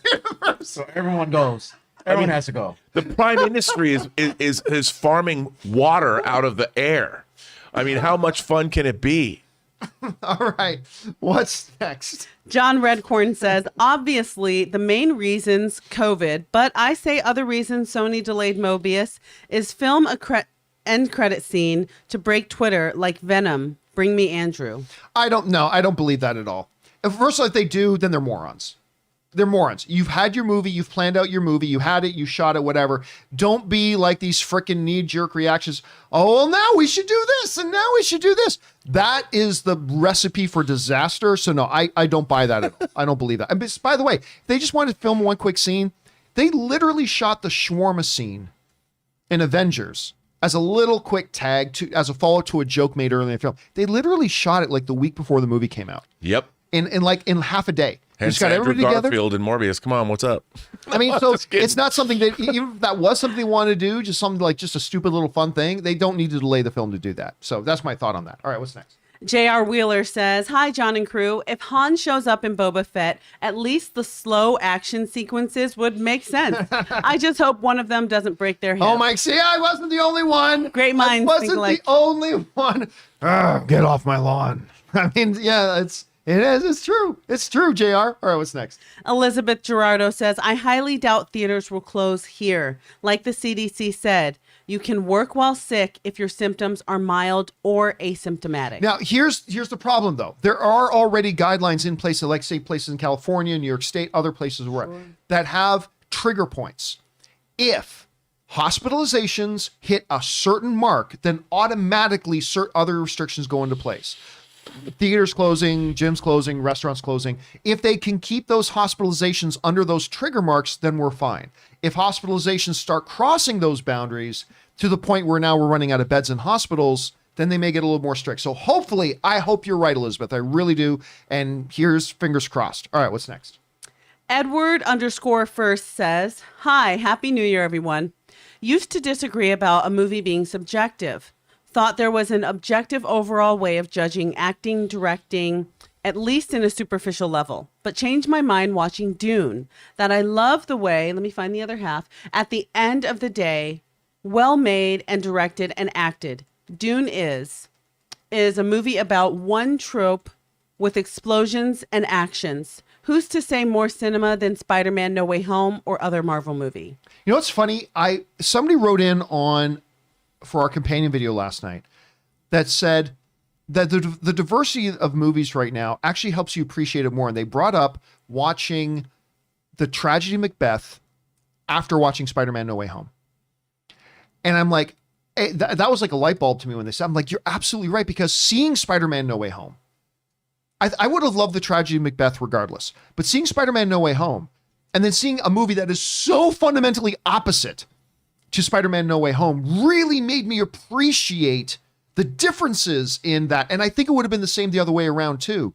Because I don't know if you saw it, but I tweeted coming out of Tragedy of Macbeth, I said, the one bad thing about watching a movie like Tragedy of Macbeth is that you see Denzel Washington and Frances McDormand acting, and you remember what real world-class acting looks like, and then 95% of everything else starts to look like shit. Because I think we get desensitized about, oh, well, that's great acting, that's great acting. You mean objectively good acting?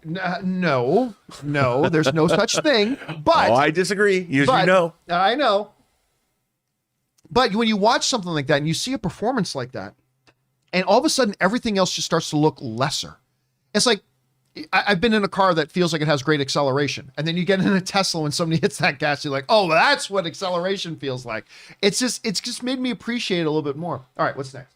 Daya Alashore says, "What's your opinion on PTA Paul Thomas Anderson's last two films? I hated Phantom Thread, and I thought Licorice Pizza was acted very well, but it lost me after like an hour." I love Phantom Thread.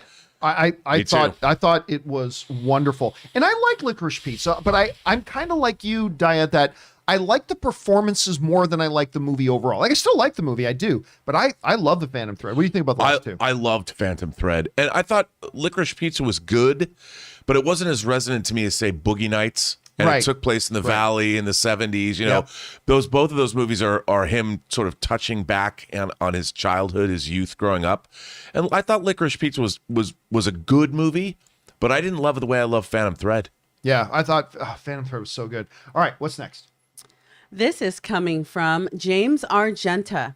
"I think Han will appear in season finale of Boba to set up season 2, like how Ashoka and Vader were in Rebels season 1 finale to set up Rebels season 2. It's not a bad. I mean, look, if you want to follow the pattern of like Mandalorian did that same thing. They brought in their big Luke Skywalker cameo in that. Now, I hope Favreau isn't getting addicted to formula now.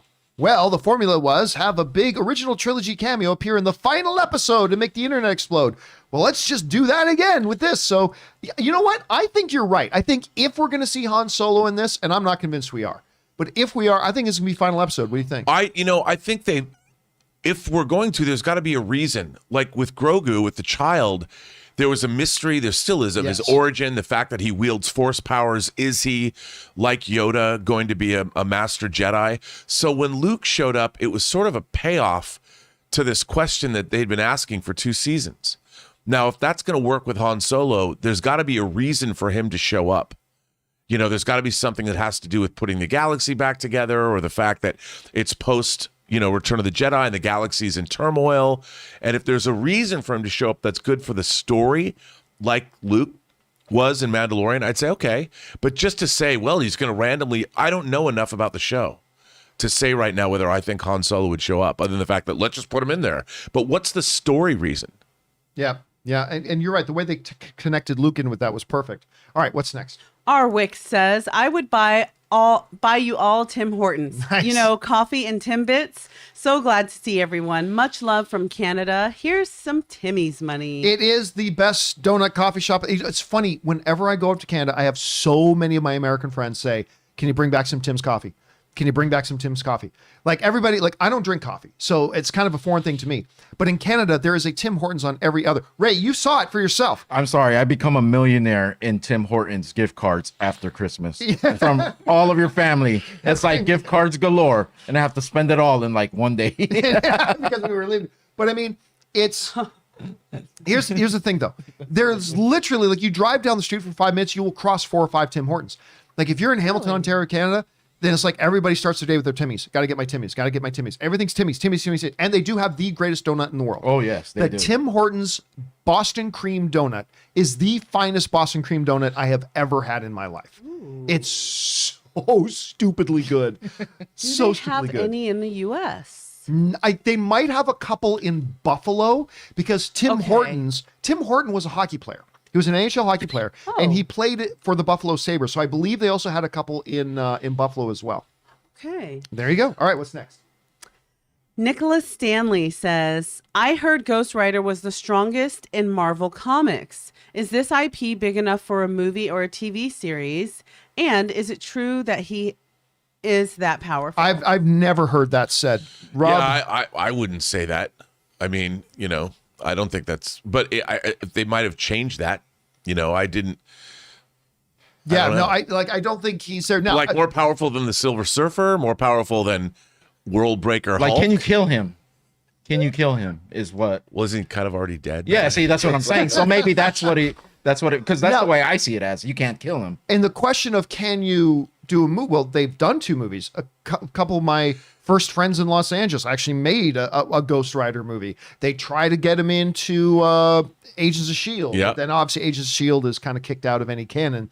So I think they're going to do Ghost Rider at some point. Me too. I think they will. How well it'll do, I don't know. And I just know this, though. You better bring back Nicolas Cage. You have to. I'm kidding, of course. But wouldn't that be hilarious if they brought back Nicolas Cage? You know, it's going to be interesting that I read something that a Moon Knight trailer might drop at any moment, and that it's going to air in February, perhaps. But I think going into the supernatural realm of the MCU, we're doing it with Blade. We saw it at the end of Eternals. I think that they will bring Ghost Rider in because as the Midnight Suns characters develop, we're going to have a whole supernatural side to the MCU. And now you've got the unbearable weight of massive talent coming out. So we got another Cage-a-sance coming. He's going to be back. He's going to be back. He's in it, man. I'm telling you. He's in it. He's in it. All right, what's next? By the way, one of the viewers said there is a Tim Hortons in Ohio near them. Good to know. So I have family in Ohio, so I'm going to keep that in mind because I've heard so much about it. I really want to try it. The good news of Tim Hortons spreading the faith across the You're world. spreading the gospel. All right, what's next? Worthy is my name says, hey, John, just wanted to say Happy New Year. Thank you. And here's to 2022. Keep up the good content and never change. Speak your mind. Yeah, 2022. We're off to a rockin' start. Theaters in Toronto are closing. Morbius got bumped. Antonio the Clown Brown taking off his jersey and running off the field during a game. Oh, my God. I mean, it's just And Betty White passed bonkers away. galore. All right, what's next? Betty White dies. And Oh. Betty White dies. Was that before the New Year? I think it was. That was No, that was on New Year's Friday. Eve. our That was New Year's Eve. show. So Oh. technically On it was the New Year's 2021. So For 2021. somebody, it was 2022 yeah, it was because it was during that 2022. 24 Yeah, hours. Across the international date line, So man. for someone, it was. All right, what's next? Sam Fisher says, I don't have HBO Max, but I do have Discovery Plus. Should I get HBO Max, especially with the upcoming merger and then potentially grandfathering in Discovery Plus? Well, look, I don't know right now. question. They've never announced what, like, one of the most exciting things in entertainment right now to me is the fact that Discovery is going to be taking over Warner Brothers in a few months. And I think that opens the doors for a lot of exciting possibilities. But they have not really given us any indication about how they're going to manage this. Are they going to merge Discovery Plus in with HBO Max? Is it going to become WB Max? Is it going to become WB Max Plus? Is it going to become Discovery HBO WB Plus, Max, Ultra. Is it? I mean, I just don't know what they're going to do. Are they going to grandfather one thing into another? All I would say is this: for $15, the amount of content that is on HBO Max, get it. Just get it. Skip one day a month of going to Chili's or whatever and use that money instead to get HBO Max. I think you'd be very happy that you did. I really like their interface too. I do too. I really like HBO Max a Yeah, lot. I actually like it more than Netflix's interface. Yeah, me too. All right, what's next? Bobby Harris says, I can see the Batman making $1 billion if it ends up being as good as the trailers look. The Joker made $1 billion with less hype. Look, again, if that's the big part of the equation is the movie any good? And that we just don't know. Yeah. Trailers will contribute to opening weekend. Yes. Then it's about the legs and the word of mouth. If the movie is awesome, yes, it could make $1 billion. All right, what's next? Baby Bear says, I just don't understand it. My friends and I are so confused. I just want to try to understand why he charged for the free snacks. Okay, I gotta say, That was my funny. biggest laugh in Don't Look Up Oh yeah. was that scene They're free. when she goes herself into the kitchen. Where do I pay for this? Oh no, they're free. When the general just, that was to me the funniest moment in that High movie. level general. Oh Would she my give God. Give him a 20? Yeah. He's said, like, "You got give me a change?" 20. No. I'll go get your snacks. You got my change? No. Goes in the kitchen. Oh, these are free. And the whole movie. Best movie. That was Best moment of the so movie. Funny to me. All right, what's next? Sam Fisher says, meant to send it in yesterday, but missed SC cutoff. Oh, you probably meant for the last one you sent in. No problem, Sam. All right, what's next? Matt's Channel sends in a super chat. Thank you, Matt. Matt's Channel M. Andy says 2022 is so crazy that we have 4 Batman actors in comic book movies this year. Affleck, Keaton, Twilight Boy, and Bale being in Love and Thunder. Thor: Love and Thunder. That's Again, right. so excited to see him in Which that. will make $1 billion. Yeah, I think Love and Thunder Thor makes will it. make $1 billion. Yeah. That's the Bale power. I'm Yeah. seeing it for Get a Bale. little closer to your microphone. when you're I'm talking. seeing it for I'm Bale. sorry. Oh. You Yeah, know? I agree. And Bale, I think, is a big X factor in this. I think a lot of people are going to, when the first trailer comes out that shows Christian Bale in it, I think it's going to get a lot of people very excited. A lot of people very excited. All right, we got to start flying through these. All right, what's next? Tim Platt says, I don't like the first Avatar at all, but I'm looking forward to seeing the second one because we all know James Cameron does pretty good job with sequels. Terminator 2, Best ever. no bigger. Aliens. Oh my God, Aliens. The little known Titanic 2. By the way, there is a Titanic 2. I don't know if you guys knew that. There is. There I literally know. is. I think it It's might like have the been Asylum or something. I think made it. Asylum might have done it. It had Yeah. nothing to do with James Cameron, but they called it Titanic 2. Was it a ghost story? No. It was literally, they built it. It was like a little bit in the future and another ship got built and it sank. like totally horrible. All right, what's next? Worthy is my name says, never bet against James Cameron. True. Terminator, Dark Fate. He didn't direct that. Avatar wasn't even that good, in my opinion. It just looked pretty and had 3D. I mean, that's fine. Listen, all film's subjective. If it didn't work out well for you, that's fine. But you don't get to put on blinders and forget that the rest of the vast majority of the rest of the world became obsessed with that movie. And it was hugely successful. Like, I get it. To you, it wasn't all that good. And that's perfectly fair. But that doesn't change the fact that to almost everybody else, they loved it. And that's why I think you're going to see a pretty successful one here. All right, what's next? Preston Walden says, Omicron needs to be Antonio Brown, and peace out. That's it. Take off its shirt and just exit the stadium, man. All right, what's next? Oh my God. Daya Alashore says, any recent films, 2015 to now, that have become among your favorite films of all time? Avengers and Endgame and Get Out are the ones that stand out. What dates? 2015 to Between present. 2015 to now. I can't think of any off the top. I mean, Shang-Chi is my favorite comic book movie since Logan, but is it among my favorite movies of all time? Maybe not. Spider-Man and the Spider-Verse, I think is the best Spider-Man movie. It's one of my favorite films of all time. Maybe not. I'm going to have to see how time treats West Side Story to me. Because if I still feel as excited about West Side Story 3 or 4 years from now, I might include it up there, but I can't think of any off the top of me. You got anything from 2015 onwards? Just off the top of my, I really love La La Land. It is great. The more I watch that movie, the more I just enjoy it. And by the way, they're making a 6-scale figure of Zeb. Really? It comes with a piano. Oh, that's pretty good. I never took you there for lunch. One of these days, you and I'm going to have to come back out and pick you up, and we're going to go to Smokehouse for lunch. Have you ever been to Smokehouse? Oh, dude, I I love the Smokehouse. So Smokehouse in Burbank Oh, that cheese is bread. a wonderful restaurant, but it's where they shot that iconic scene with him and her, and he's at the piano and all that kind of stuff. And do you know who owns Smokehouse? George Clooney. George Clooney owns it. That's why his production company is Smokehouse Productions. Because that's where they used to go when they shot ER. Yep. And he got obsessed with the restaurant and bought it.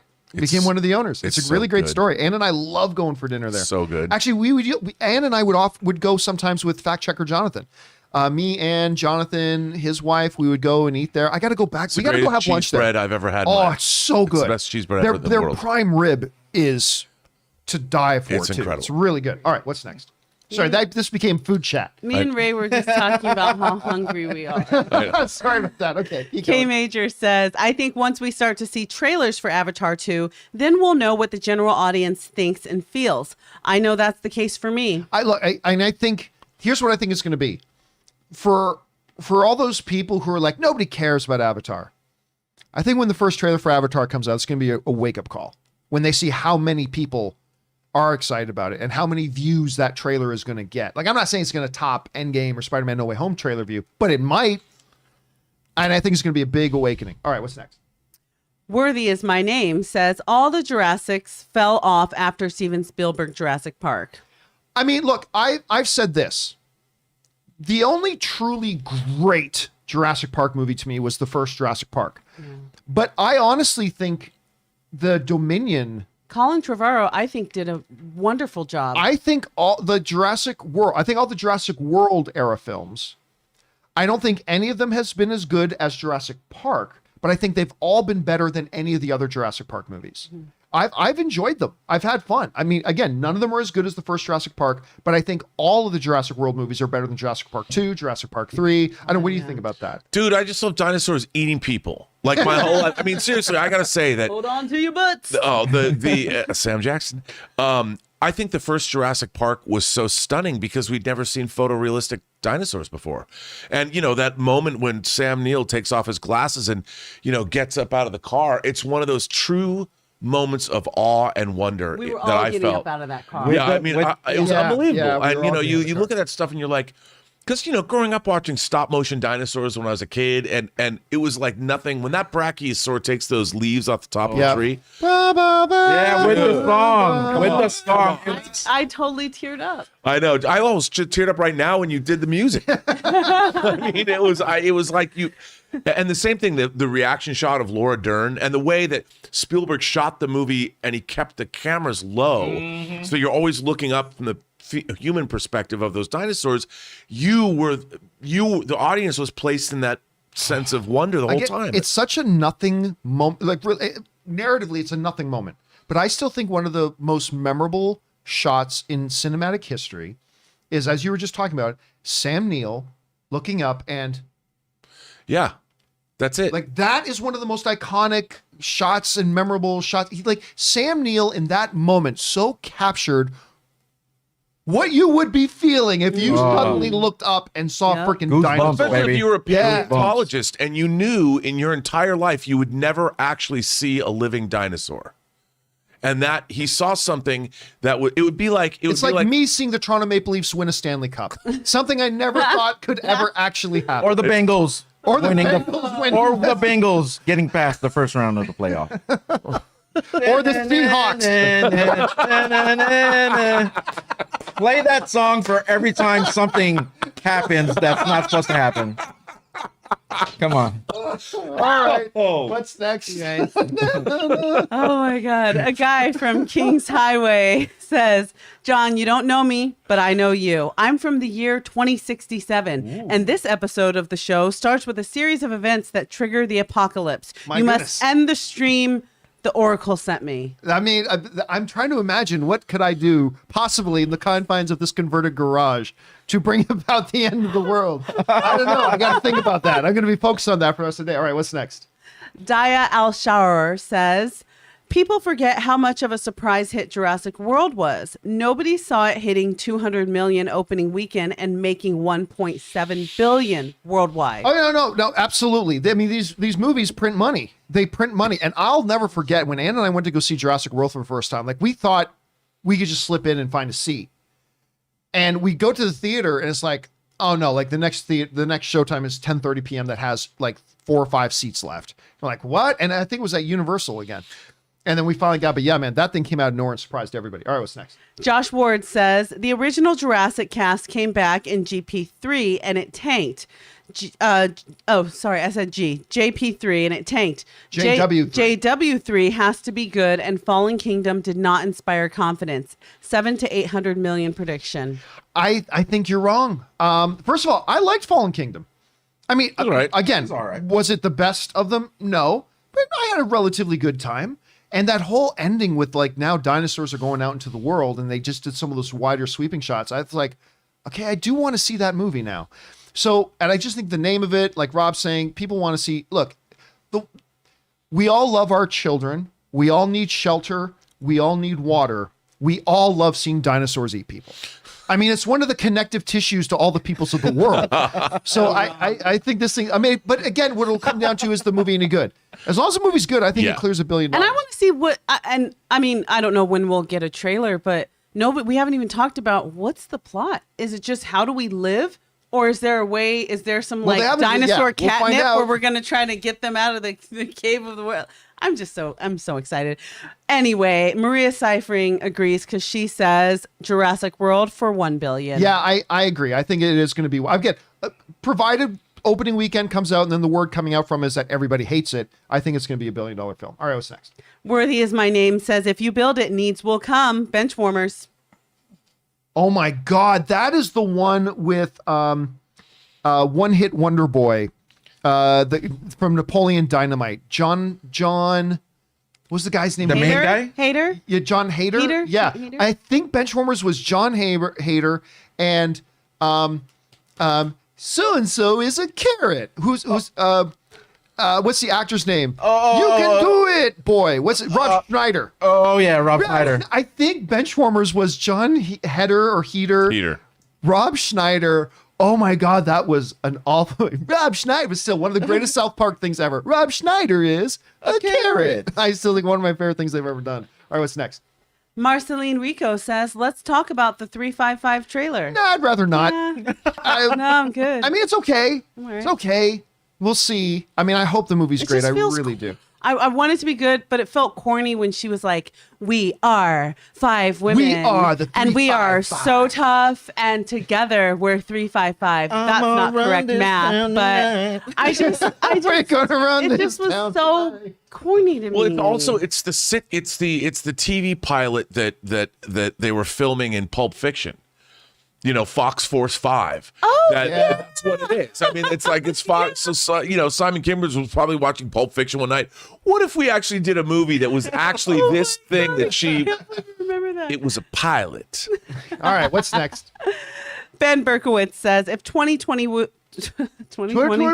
Oh God. If 2022 is like 2021, I don't see audiences returning to theaters until 2023. I think Jurassic World will be the only one to get audiences out for $1 billion.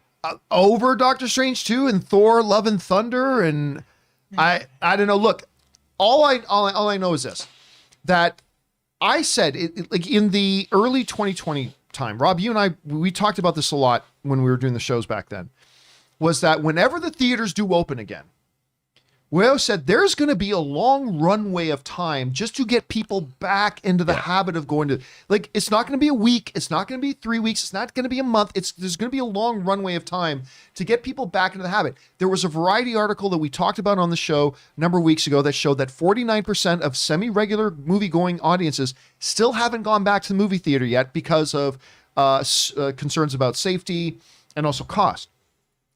With a number of movies now crossing the $400 million mark, with Shang-Chi, Eternals, with a movie now crossing the $1 billion mark in Spider-Man, and people having a great time at the theaters again. If it weren't for this Omicron thing, I'm telling you, I don't think we're back to 2019 yet. No. But I think you would see we are on a curve now with theatrical stuff starting to get some more success. I do think 2022 is going to be a better year. It's going to be a better year because I think people have started now getting back in the habit of going back to theaters. They're having fun at the theaters again. As long as, we don't get theaters shutting down again and all that kind of stuff to get in its way. But I think it can be all right. I had one question. Is Yes. Martin Scorsese okay with dinosaurs? Well, they're not cinema. You know, that's the problem Even with dinosaurs. dinosaurs? They're not cinema.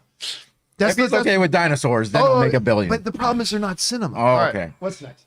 Andy says Avatar 2 and Aquaman 2 both release on December 16th, 2022. I didn't know that was the release date I of had them no both. idea that was the wow. That ain't going to stay the same. Yeah, no. They're not. Look, I get it. Like I always say, in Christmas time, it's a little bit different because more people go to the movies than any other time of the year. There's a lot to go around. They're not going to release Avatar 2 and Aquaman 2 on the same Go day. swimming this Christmas. Aquaman will move. Aquaman will move. Aquaman will move. And maybe, James Cameron don't move for anybody. and not by much. I think like, move it by a week. Move it by a week. Yeah. I think it'll be fine. All right, what's next? Josie Reviews says, I think because his cameo was so random, but if you bring back that drumming octopus playing some Slipknot or Nickelback, I think Nickelback. Aquaman makes $3 billion. I mean, everybody knows it. It was. First By the of way, all, that was one of my favorite things in that I movie. know. I could not believe how much you love that I damn couldn't octopus. believe they did that. That's why God bless you, James Wan. And for Malignant, too. I'm telling you, I'm thank sitting. you. I'm sitting beside this guy. I'm sitting beside this guy in the theater, and this drumming octopus comes out, which I'm like, huh. But as soon as I said to myself, huh, because I mean, I really like Aquaman. Don't get me wrong, but I'm like, huh. But as soon as that sound comes out of my mouth, I hear Rob out of the side of my ear, and then I turn, and he's like, like I was like eating up. That was canonical. That was right out of the comics. It totally was. the best. I love that whole movie so much. I can't tell you how much I love Aquaman. All right, what's next? Chips Bewick says, when Aquaman is in a movie with Black Adam, 1 billion plus. I'm Momoa and The Rock together. I mean, hey, listen, anything's on the table right now where they can go with that. All right, what's next? Al Renshaw says, we need the spin-off House of House Bro. of Bro. That's the new X-Men. There's the House of X. We got House of Bro coming. All right, what's next? Fanimator says, I think the Batman will likely make $1 billion, similar to how Dark Knight and Rises did. I think only one of them made $1 billion. I don't think. No. Rises made $1 billion. Yeah, it did. Yeah, it did. So, I hope it does. I just think it's got a couple things working against it. Dark Knight was a sequel. Rises was the third part. This is the first outing.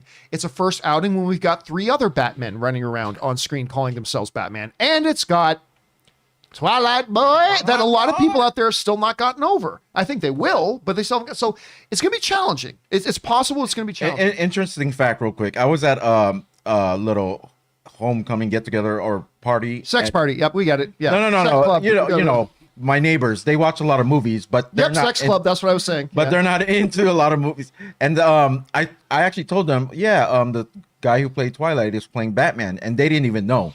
They're like, oh, and half of them said they're not going to see it because he's playing, and the other half said, oh, that's interesting. I might go see it. And these are people that aren't in this, Yeah. in the movie, thing. And so they definitely did not see High Life, and they definitely did not see Good Times, and they definitely didn't see The Rover, and they definitely didn't see Cosmopolis, and they definitely didn't see all these incredible things he's done. Yeah, I know. Since Twilight. I know, but it was just a you're general right, man. consensus of Yep. what.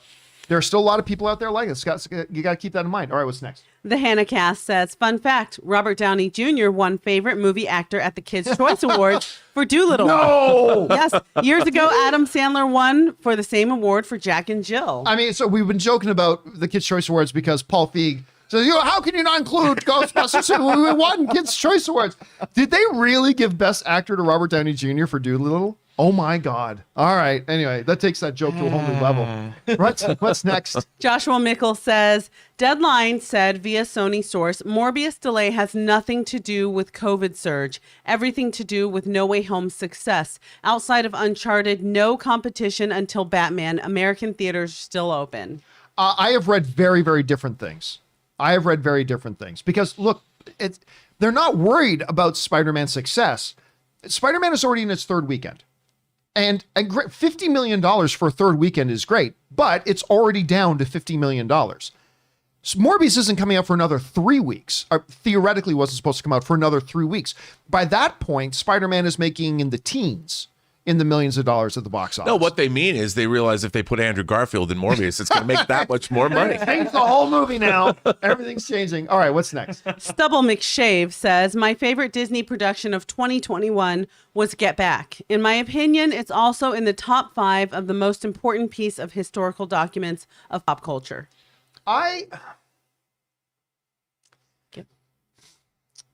how do I say this? You know what?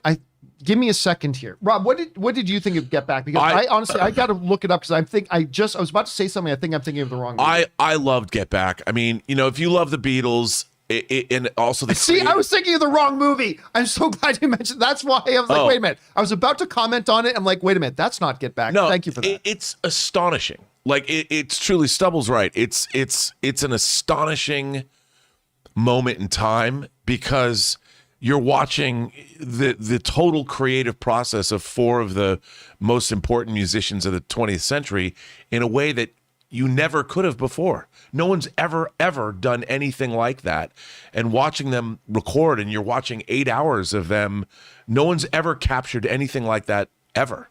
And I think Stubble's right.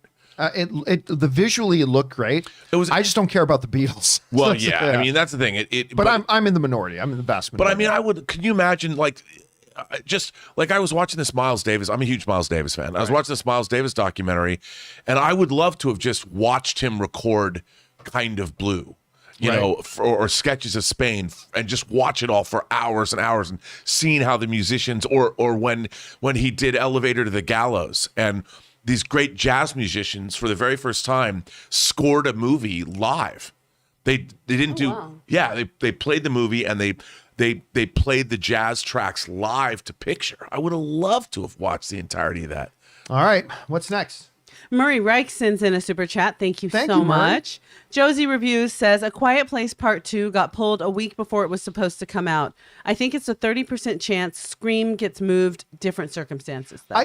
There was different circumstances. The one reason why I think is you very well could be right, Josie. You very well could be right. The reason right now, if I had to guess that it's not going to move, is they simply don't have the money to launch another marketing campaign for a new date. I think they have blown their marketing budget on this. This is a smaller film. So I think they're going to keep it where it is. But again, I'm not going to be shocked if we find out that you're right about that. Absolutely. Is Scream supposed to open this Friday? Yeah, I think it's, what is it, the 11th, Ray? Can you look up the opening release date? I think it's going to really have to do with if they decide if New York or LA close their movie theaters. Then they may have no choice. That's right. But I don't think they're going to close movie theaters in the next 5 days. Right. I mean, I don't think so at any rate, but I think it's the 11th, isn't it? 14th. 14th. So yeah, it's 1 week from Friday. 1 week from Friday. All right, what's next? Rhett Proctor says, Batman will make $1 billion. I have faith in my favorite superhero, and I'm really excited for Matt Reeves, the Batman. I do too. But again, in a world where Batman versus Superman couldn't make $1 billion, and you got the Twilight actor in there, who knows how audience is going to respond. Hope you're right though, man. All right, what's next? Trevon Toussaint says, I agree that Sony made the move to push Morbius as they feel confident they will make their break even on this film. I have spoken to some people. Now, granted, Rob, you and I both heard from people kind of inside Disney circles that they thought Eternals was the best movie Marvel had ever made. And hey, if they really thought that, God bless them. Oops, sorry. And if they really thought that, God bless them. I didn't, but that's fine. With that grain of salt on the tip of your tongue, I have heard from some people inside Sony that they're really happy with, I mean, nobody's saying this is the best movie Sony's ever made, but I've heard they're very, very happy with Morbius and they believe in it. They don't think it's $1 billion movie, but I've heard they believe in it. So fingers crossed. All right, what's next? Ultimate AI Geek says, favorite films, Luca, A Quiet Place 2, Encanto, No Time to Die, Spider-Man No Way Home, least favorite, Venom 2, Thunder Force, Cosmic Sin, Tom and Jerry, HS Home Alone. Yeah, what's the new Home Alone one called again? Well, I can't remember what HS. Who gives a fuck? Missed Opportunity. Missed Opportunity. All right, what's next? Brad Canfield says, it's not Trevon? It might be out of order for you a little bit. I already read Trevon. Yeah, I agree with Sony made the... Oh, yeah, you're right. Did Trevon get... Yeah, Trevon's doubled up. All right, Brad. Absolutely. Oh, Brad Canfield says, absolutely love having all of you on the show. Wish for more, even though it's a drive for Robert Meyer Burnett. I have a blast laughing with you guys. The good news is You know, Rob made his first drive out here yesterday, and it was significantly shorter than I thought it was going to be. Yes, for you it to was. Get here. Like, I was thinking it might be like an hour and 5, hour and 10, but you made it here in like 40 minutes yesterday. Yeah, I think you'll see more of me. Yeah, I think so. I think that'll be good. Thanks a lot for sending that in, Brad. All right, what's next? And lastly, we have a super chat from Wanda Blackwell. Thank you so much. Thank you, Wanda. All right, guys, that'll do it for the live comments. Now we're going to move on and start taking the questions that you guys sent in via the tip link below. But before we do, as we're heading towards hour number 3 here, we're going to take a little bit of a short break here so we can stretch our legs, refill our drinks, give you guys a chance to talk amongst yourselves, use the bathroom, do whatever you need to do. But don't go anywhere, guys. We will be right back.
All right, everybody, and we are back. Thank you so much for your patience and indulgence as we took a little bit of a break there.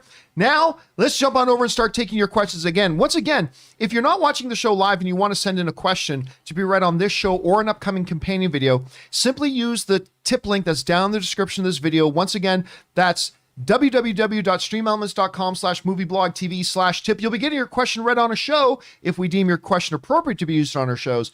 And of course, you're supporting our channel at the same time. And we all thank you guys so much for that support. All right, Kim, let's get over to it. Let's get to those questions. What do we got up first? Alrighty, this is coming from James Hoffman. Happy New Year, John and crew. Just finished binging a new season of Cobra Kai that just dropped today, Friday. The finale delivers a great payoff with exciting fights, emotional moments, and plot twists at the very end that make you want more. Oh, that's nice.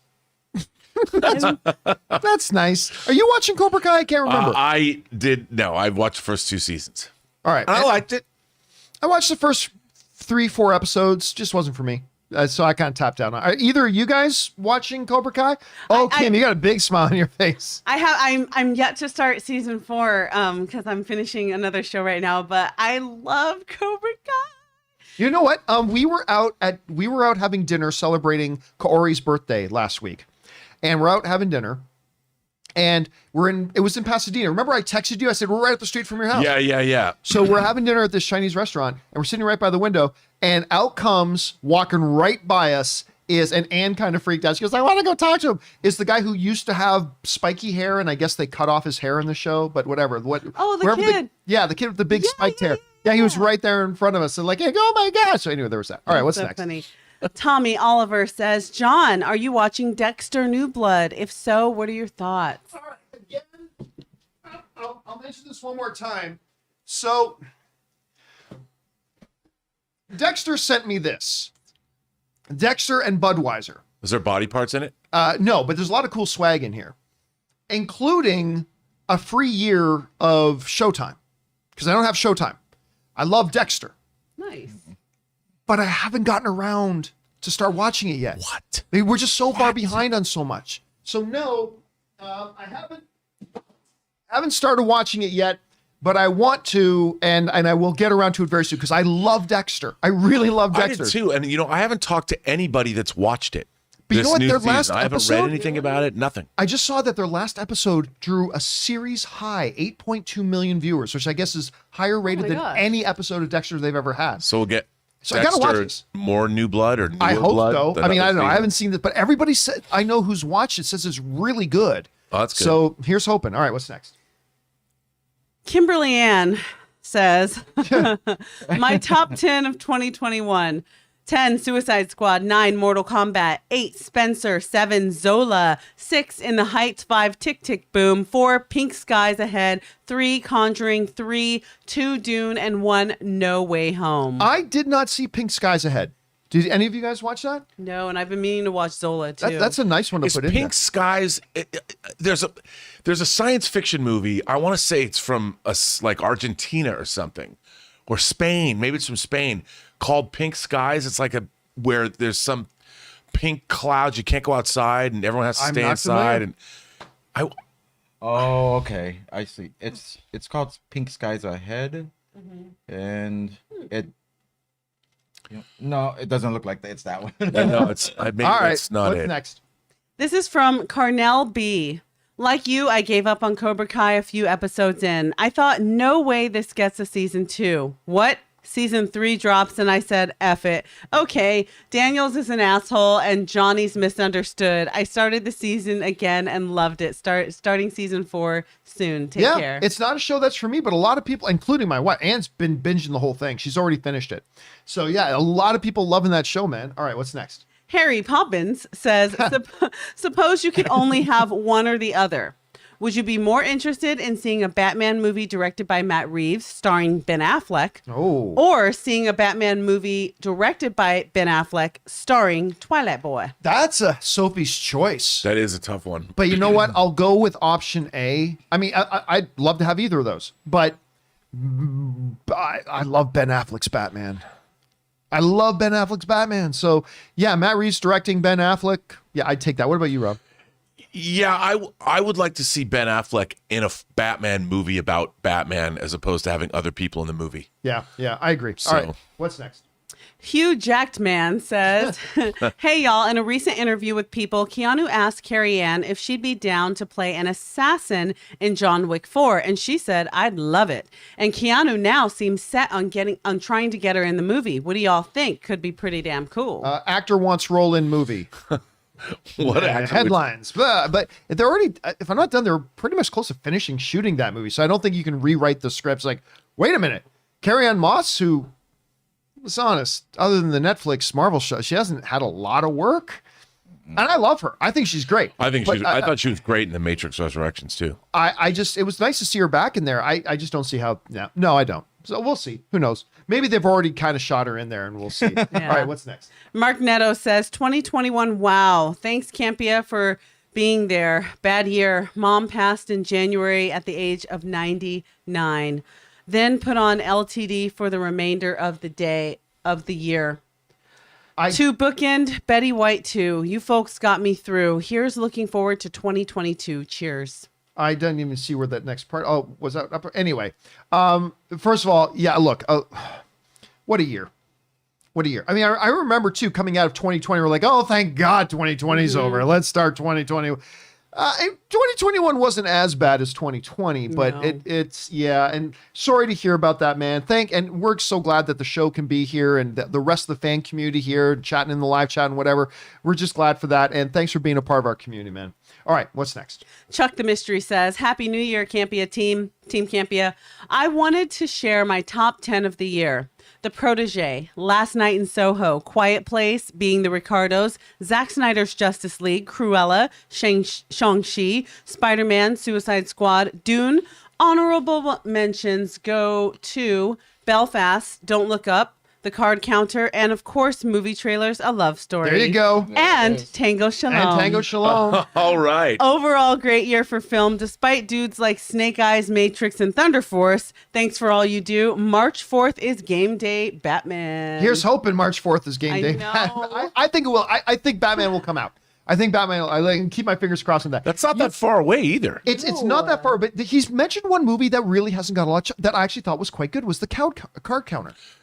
That actually was, I thought it was pretty good. I really loved it. I bought it on Blu-ray. I really loved it a lot. And it's kind of funny, kind of came and went, and nobody really, we didn't talk about it much either. Oscar Isaac, man, that dude is like the MVP. If you guys haven't seen A Most Violent Year, he's incredible in that. He's incredible in Inside Llewyn Davis. I can't wait to see Moon Knight. And his best performance was obviously his N7 nor Apocalypse and X-Men. He was great in that too. I don't think he committed, man. He did commit. I'll give him that. He committed. All right, what's next? Chuck the Mystery says, Hey, John, I agree 100% with you about Timothée Chalamet being the next Daniel Day-Lewis. I still think his work in Call Me By Your Name is one of the best performances anywhere in film.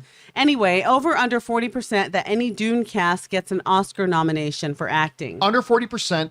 Again, I just don't think where Paul Atreides is as a character right now, there wasn't enough range required from Timothée Chalamet that would warrant a Best Actor nomination. I agree. As you get into the second part, there's going to be a lot more for him to do.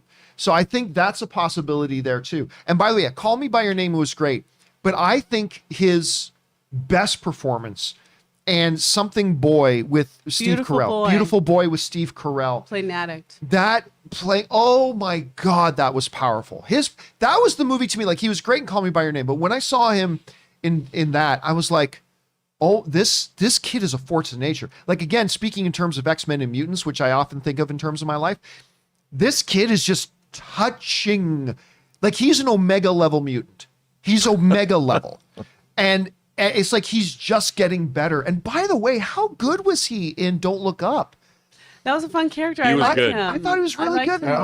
Timothy Chalamet. Certainly one of the highlights of that movie. Right? Yeah. Twitch streamer. All right, what's next? Chuck the Mystery says, by the way, I binged Succession on HBO over the holidays. What a show. McKay hitting it out of the park again. Thoughts on the show? Also really liking Yellow Jackets on Showtime. If you haven't seen it, Christina Ricci and Juliette Lewis are fantastic. Anne is binging. I wanna see She that. just finished season 2.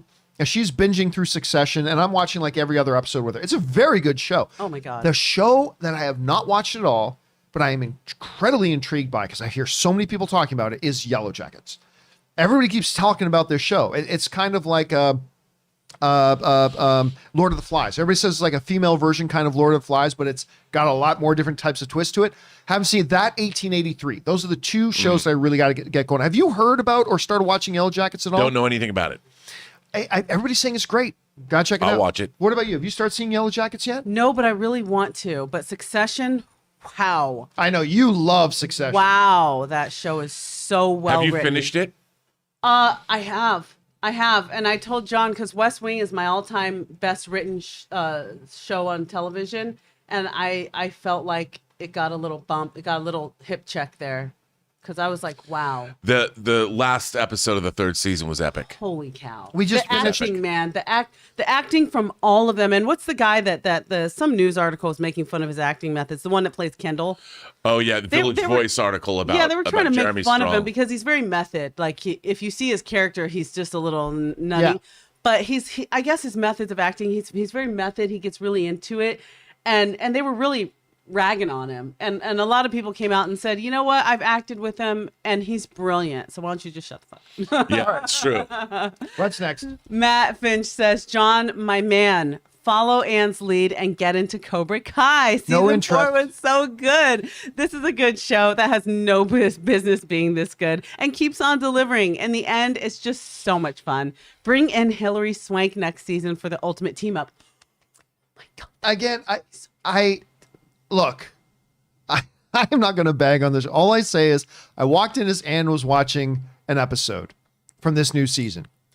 And all they did was, wait a minute. When I started watching this show, the white kid was from the wrong side of the tracks, but he was actually a good kid, the one who plays Johnny's son. But he's a good kid, and blah, blah, blah. And Zolo, the guy who's going to be playing Blue Beetle, he's like, oh, he's gone down the wrong path. He's blah, blah, blah. So then that was it, right? Then I'm watching this episode with Ann, and they've just swapped roles. I was like, oh, teenagers. now Blue Beetle is like on the good side, and oh, that is on the other side. It's like, this is, and then I saw this one really weird scene. Everybody's all excited about the ponytail dude from Karate Kid 3 or whatever come back. And it's like, oh, you listen to me, Lieutenant, blah, blah, blah. And I'm watching this, like, now granted, I only saw it for like 3 minutes. I'm like, is this really on television? Like, this is, what? Now, granted, that's only like a 5-minute thing I saw. Because I can't speak too negatively because my wife loves this show. Like, loves it. She can't stop watching it until the season's done. She didn't. She finished the whole damn thing. But I remember watching, like, no, I'm not. I love that so many other people love it. I love that so many other people love it. But it is clearly not for me. So I'll just leave it at that. All right, what's next? Neo Braveheart says, to me, Look Up is a return to comedies like Airplane and Blazing Saddles, and the self-aware jokes made me laugh. All the hot and talented people in this movie reminds me how unfair it is that they got up early to get all the hotness and talent. Yeah, sometimes I see people, again, whenever I see like Javier Bardem or people like that, I mean, it's just the universe is unfair that so much of male good lookingness got invested in him and only leaving so much for the rest of us. Yeah, it is. And look, I liked Don't Look Up. I did. I didn't think it was as bad as some people made it out to be. I don't think it's as good as some people made it out to be, but here's what it is. All right, what's next? Paul Drummer says, hi, John and crew. Just seen Matrix 4. I thought it was better than I thought it'd be after reading some of the reviews. Even laughed a bit when Neo tried to take off. That was funny. Although, while I liked some of the meta stuff, at times I found it a bit too much. I thought the whole movie was a bit too much. Oh, But I mean, you know, Rob, listen, the fact of the matter is the majority, according to the analytics, the majority of people like this movie. And Rob liked it. You were just explaining a little bit earlier, but that you liked it. I mean, so it's just one of those But films. what I got out of it, I thought it was interesting. It held my interest. I was like, I don't know if it's particularly a great film, but I thought it was, and that's all I wanted from Right. it. So I got out of it what I wanted. Oh, that's a good way of putting it. All right, what's next? This is coming from Siesta Time. Hi, John and crew. Happy New Year. If If you have only seen Jamie Dornan's serious acting credentials in Belfast, you should check out the TV series The Fall, where he plays opposite Gillian Anderson. It's one of the best shows I've ever watched. I've never seen it, but we were talking about this the other day. It's like, because all I've known Jamie Dornan from is 50 Shades. That's it.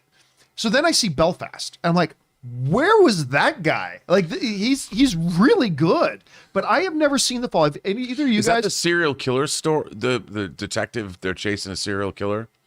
I've never seen it, but I've heard about it. He's not the first Gillian person. Anderson's awesome, so now I want to see it, and he was good. All right, what's I next? know. Kara Black says, take this with a grain of salt, but I have seen from reports today that WB plans to erase Henry Cavill's Superman and replace him with Sasha Calle's Supergirl in the upcoming Flash film as the new Superman in the DCEU. If this ends up being true, on a scale of 1 to 10, how pissed off would you be at this, and how would you abandon the DCEU because of it? Personally, this would be the dumbest decision WB has ever made in their history. You do not replace Superman with Supergirl as the top hero in your DC universe. Just another example of WB disrespecting Henry Cavill and Superman. If true, I hope Henry gets the leading role in a Star Wars or Marvel project just to stick it to WB/DC. He isn't the problem with those films. He isn't the problem why those films underperformed. Okay, look. I'll say the unpopular thing. Everybody knows there is no larger fan of Henry Cavill's Superman than me. That being said, number one, I think that report is BS. That report is BS. But here's the thing. Whether or not they're going to bring in Supergirl has nothing to do with whether or not they're continuing on with Henry Cavill as Superman. Those are two completely separate decisions. One is not like, wow, we're really happy with what's going on with Henry Cavill Superman, but we could do Supergirl. Well, there's no room for two people with the S on their chest. We better get rid of Henry Cavill. That's not the decision-making process here. The reality is, and folks, we need to look past our blind fandom, like what I have for Henry Cavill as Superman.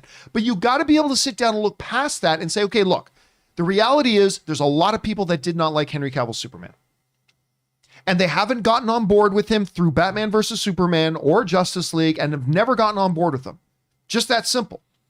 Regardless of whether or not they do Supergirl, they're not doing any more Henry Cavill Superman. I still think there's a chance they do, fingers crossed, but that's a completely separate decision. If they are getting rid of Henry Cavill Superman, and it just so happens, guess what? Nobody's saying they're replacing Superman with Blue Beetle. Well, no, it's just that they're not going to make any more with Superman. They happen to be bringing in Blue Beetle now. They're not replacing Superman with Supergirl. It's just that they're bringing in Blue Beetle. They're bringing in Static Shock. They're bringing in Supergirl. They're just bringing in these characters. Yes, Superman has the super name. Yes, Supergirl has the super name, but one is not replacing the other. Here's the thing. If they were not bringing in Supergirl, we still weren't good. We were still not going to be getting any more Henry Cavill Superman. One is not intrinsically tied to the other. It reminds me of an argument that I had with this guy once who accused me of stealing his girlfriend. And the reality of the situation was, dude, she did not leave you for me. She left you. And then about a month and a half later, we decided to start dating. Had nothing to do with you. It's not, he wasn't my best bros. If it was, I wouldn't have dated her. But I'm just saying, the guy accused me of stealing. No, she left you. Then part two, then she got together. She did not leave you for me. They are not getting rid of Henry Cavill because they've decided, oh, you would be better? Supergirl would be better. No, they were not happy with the results they were getting from Superman. It doesn't matter how much I love it. They weren't getting the results, and they were moving on from it, regardless if Supergirl was being brought into this universe or not. So I don't know, Rob. You've been seeing these rumors. I don't buy any of that. It doesn't make philosophical sense, and I don't know. How do you see it? Well, I think you're exactly right. I don't think what they do. It is, after all, the Flashpoint movie.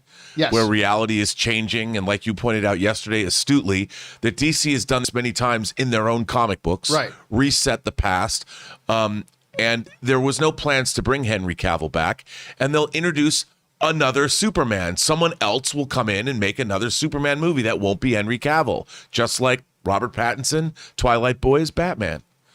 Affleck was Batman. Well, they got Twilight plans Boy for was two Batman. more. They get Michael B. Jordan has got one that he's planning as producing. We don't know if he'll act in it or not. J.J. Abrams has got one. So yeah, there are a lot of different things coming. I would love to see a Val Zod movie. That would be interesting. I'd love to see Michael B. Jordan play Val Zod. Anyway, so there's that. All right, what's next? Brian O'Connor says, "It's been too long, John. Your annual Man of Steel review, good sir." Annual, monthly. Monthly, I go on a big rant about Man of Steel, the single most underrated superhero film of all time. And Henry Cavill, the greatest Superman Here of we all go. time. Yearly I do this. Also, 3 great hot toys from that movie. Just saying. Oh my God, by the way, I still haven't unpacked my Russell Crowe Jor-El. I still got to get that unpacked from when we moved. I got to get those hot toys out there. But yeah, some great hot toys from there. All right, what's next? Garden Variety Vagabond says, "John and Ann, I just watched the Into the Harry Potter reunion and had Probably to meant intro. okay and had to stop and write this, and I get it. It was magical." Again, just remind everybody, and the opening credits for the Harry Potter reunion special played, and that's all it took. The opening credits, and the river started to flow. The eye river started to flow. She started bawling and crying. It was beautiful. It was beautiful. It was beautiful. And again, me as a supportive, caring husband, instead of going and putting my arm around her, I picked up my phone to start recording her, because that's the kind of marriage we have. All right, what's next? As it should be. Harry Potter to Friends reunion. Hold my champagne. Yep. I mean, look, the Friends reunion was great too. It really was. But that Harry Potter one was pretty special. Brandon Visconti says, "Hey man, well, I worked in retail, Dunkin' Donuts, and let me tell you, the customers can be wicked rude and just downright mean. So thank you for creating a community where I can just come and relax and talk about my favorite things. So my actual question is, do you think The Amazing Spider-Man 3 will happen? And also, do you want it to? Apparently, it's been reported that Tobey Maguire and Andrew Garfield are coming back for more MCU projects. Secret Wars, maybe? Thanks, man, and bring on the filthy." Yeah, it's being, air quotes, everybody, reported. But, okay, look, no, I don't think so. But do I think it's a possibility? Yes. I have wanted an Amazing Spider-Man 3 since The Amazing Spider-Man 2. I've been on this bandwagon for years, before it was a cool bandwagon to be on. So I'm more than happy to welcome everybody else on the bandwagon 100%. with me. But I've wanted this thing for a long time. I've said for a long time, I think Andrew Garfield, it was a wonderful Spider-Man. And to me, Spider-Man No Way Home, I think the debate's done. I think Andrew Garfield's the best Spider-Man we've ever had. It's funny because I did a poll, and I asked, because I think if you did a poll prior to Spider-Man No Way Home, and you asked the audience, who's your favorite Spider-Man? Andrew Garfield would get votes, but I think he easily comes in third. After Spider-Man No Way Home, we did a poll on the channel. By a decent margin, Andrew Garfield came out as number 1. Wow. And welcome to the bandwagon. Hop on board. Hop on board with Best Actor nominee this year, Andrew Garfield, because he will get a nomination for Tick Tick Boom. But no, I don't think we're going to get an Amazing Spider-Man 3. I would like it though. I would like it very much. Thank you. All right, what's next? Paul Star Guy says, "I decided to watch one movie a day for the last week of 2021. Sunday, Don't Look Up on my Netflix laptop. Monday, Raya and the Last Dragon, Disney Plus on a 55-inch TV. Tuesday, Encanto on Disney Plus and TV. Wednesday, Jungle Cruise, Disney Plus and TV. Thursday, Being the Ricardos, Amazon love that laptop. movie. Friday, Cruella, Disney laptop. Saturday, Tick Tick Boom, Netflix laptop. I liked all of them to varying degrees. As a bonus, I had watched Matrix 4 in the theater on Christmas Eve and liked it. And there you go. In addition, there's a part 3. in addition, in celebration of Rob's triumphant return to the show, I watched Tango Shalom on Amazon on my laptop today and really liked it. Great job, Rob. Well, Have thank any you. of you ever watched a movie a day for a week? First time for me. I did a movie a day for a month once. I got a couple of my Facebook friends who've actually been doing it. I did it all of 2021. They did a movie a day every day for Wow. 2021. That it's a great practice to have. It's a great thing to do. So the big question here is, number one, when is Tango Shalom 2 happening? And number 2, where in it will Andrew Garfield make a special cameo as Spider-Man? I don't know if Tango Saloon 2 would ever happen. Although I think it would be called like Shabbos Night Fever or something like that. Something along those lines. I love it. But yeah, no, I don't know, but we'll work on that. But I have to say, I watched Cruella for the first time the last week of the year, and I liked it. It's quite good. I liked it a quite lot. liked it, yeah. I thought she was great. I liked Emma Thompson was hilarious, and I mean, I really liked it. I was surprised how much I enjoyed it. You know who I really liked in it? And I'm forgetting the actor's name now. He's in everything these days. He's one of her 2 kind of henchmen guys. Mark Strong. Nope. No, the guy that was in Richard you remember Jewell? she's got her 2 friends that she grew up and they became her henchmen guys? Yeah, those guys. Oh, The yeah, guy yeah. who's also in Our Richard friends. Jewell. what's that? The guy that's in the Richard guy that Jewell. blows in Jewel, and I'm forgetting his name now. But he's also in Cobra Kai. He made an appearance in Cobra Kai. Same guy. And I'm forgetting guys in the live chat. See He's if you great. guys remember that guy. Paul Walter Hauser. Thank you. Who I'm gonna go on a limb. I think by the end of 2024, I think he's a household name. You think I mean, so? I not only do I think is he great, I think more and more directors are starting to recognize he's really great to have in Yeah. your films. I first really took notice of how great he is in I, Tonya, in the Tonya Harding movie. That is the guy that's like, I work for the CIA. No, you don't. Yes, I do. That he was so good in that. And then you start realizing he's been in like all this stuff. And then he was in Kingdom. He's very chameleon. Oh, he's very chameleon. I really like that dude. All right, what's next? Thomas says, for me, there were 2 10 out of 10 perfect films in 2021. The Green Knight and Petite Maman from the director of Portrait of a Lady on Fire. It's only 72 minutes, but it's so magical, sweet, and profound.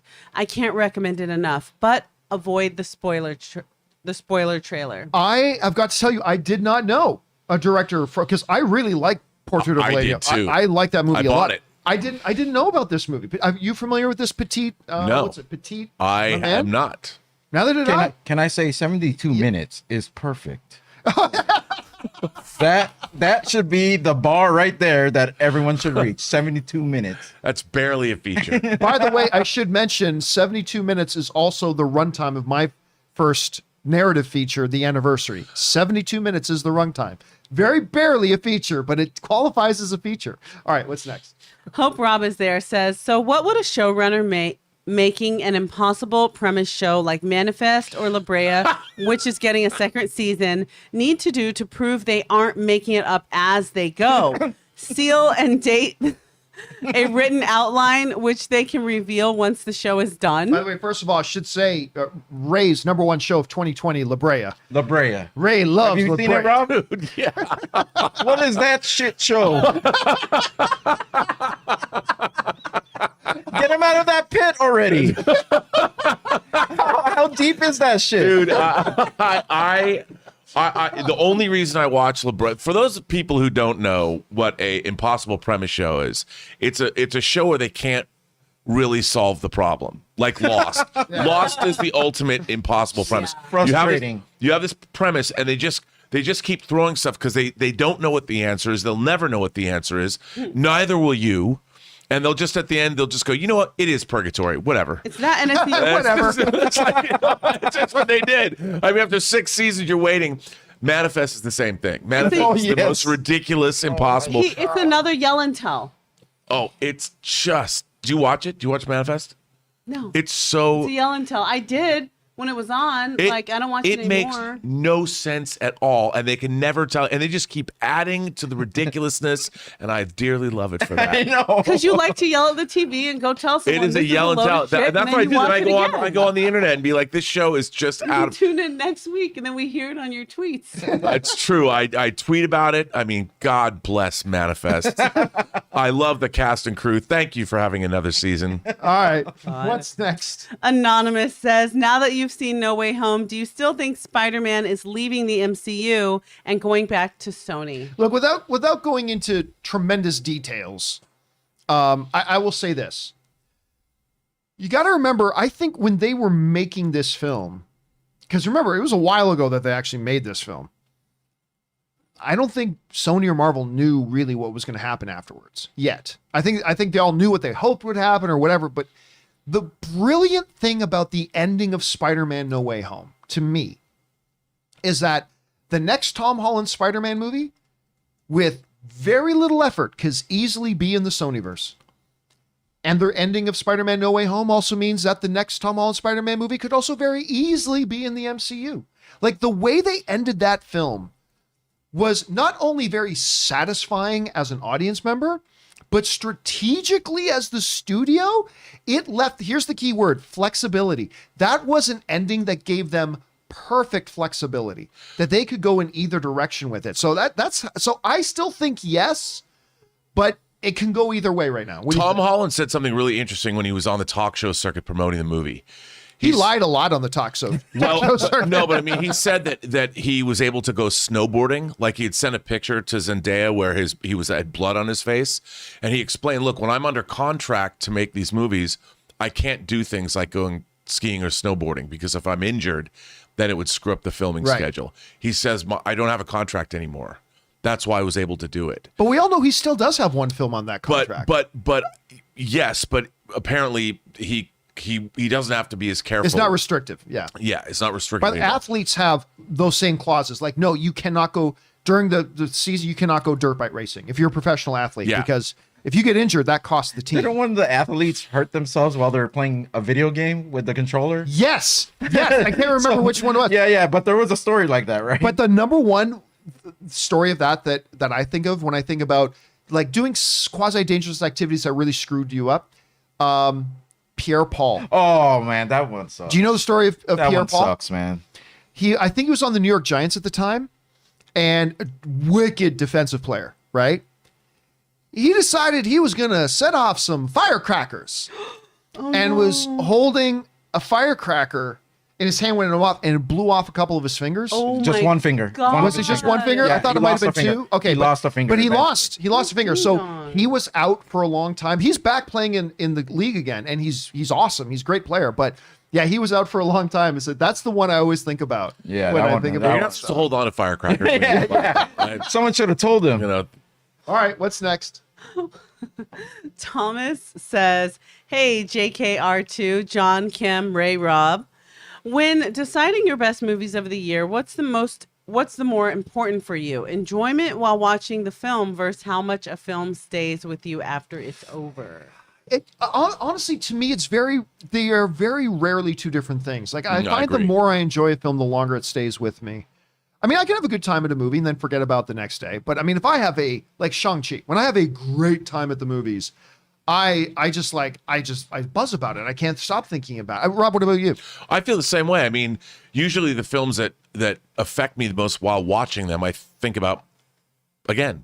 And now, like when I saw Tick Tick Boom, it was on Netflix, and I went and watched it again. Yeah. You know, and had that experience. What about you, Ray? Okay, the last Rambo movie. I don't know if anyone's seen it, right? Oh yeah, I actually, that's a violent movie. I don't know if I enjoyed watching it or not. I mean, I made it through it, but that movie stuck with me just because of what happened to his niece. Like the things, like they never showed what happened to his niece, but I could only imagine Oh, what you're happened. saying niece? Niece. I thought you said his knees. No, his Oh, niece. because what happened to his knees? Stallone's He's really getting old. older. He can barely oh my God. Like what happened to his niece is terrifying to me. Like I still think about it when right now, but I don't know if I enjoyed watching Rambo. It was very gory, but it was fun. I mean, I have no idea how to describe yeah, it. I mean, it's not a great motion picture. It's not. But there's something when you get characters in a movie that are just so vile, there's a righteous satisfaction as an audience member that you get watching an instrument of justice wrecking people. Yeah. And like what they do in that movie is so detestable that and they had to do that. See, here's the thing, Rob. They had to do it because I think the filmmakers knew you have to justify for the audience the horrific vengeance of God that Rambo was going to visit upon them and how much violence he was going to. You had to convince the audience and put the audience in a place that we feel good about seeing that happen. It reminded me a lot of John Wick in that way. Yeah, John Wick. Because Yes. and if they don't have that, it was a stroke of genius. What can you do to make the audience feel good about what John Wick is about to do to all these people. Oh, they killed that puppy.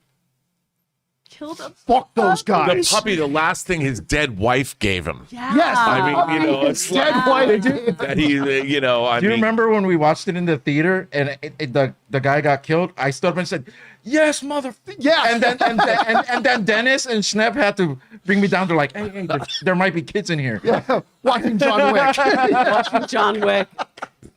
I was so happy. I was so happy at that. We got part. time just for a couple more. What's next? Ryan Launer says Winnie the Pooh is now out in the public domain. I look forward to the new edgy version where the toys are owned by a whiny emo kid. I want to see the one where Winnie the Pooh becomes like a Lone Shark Collections guy.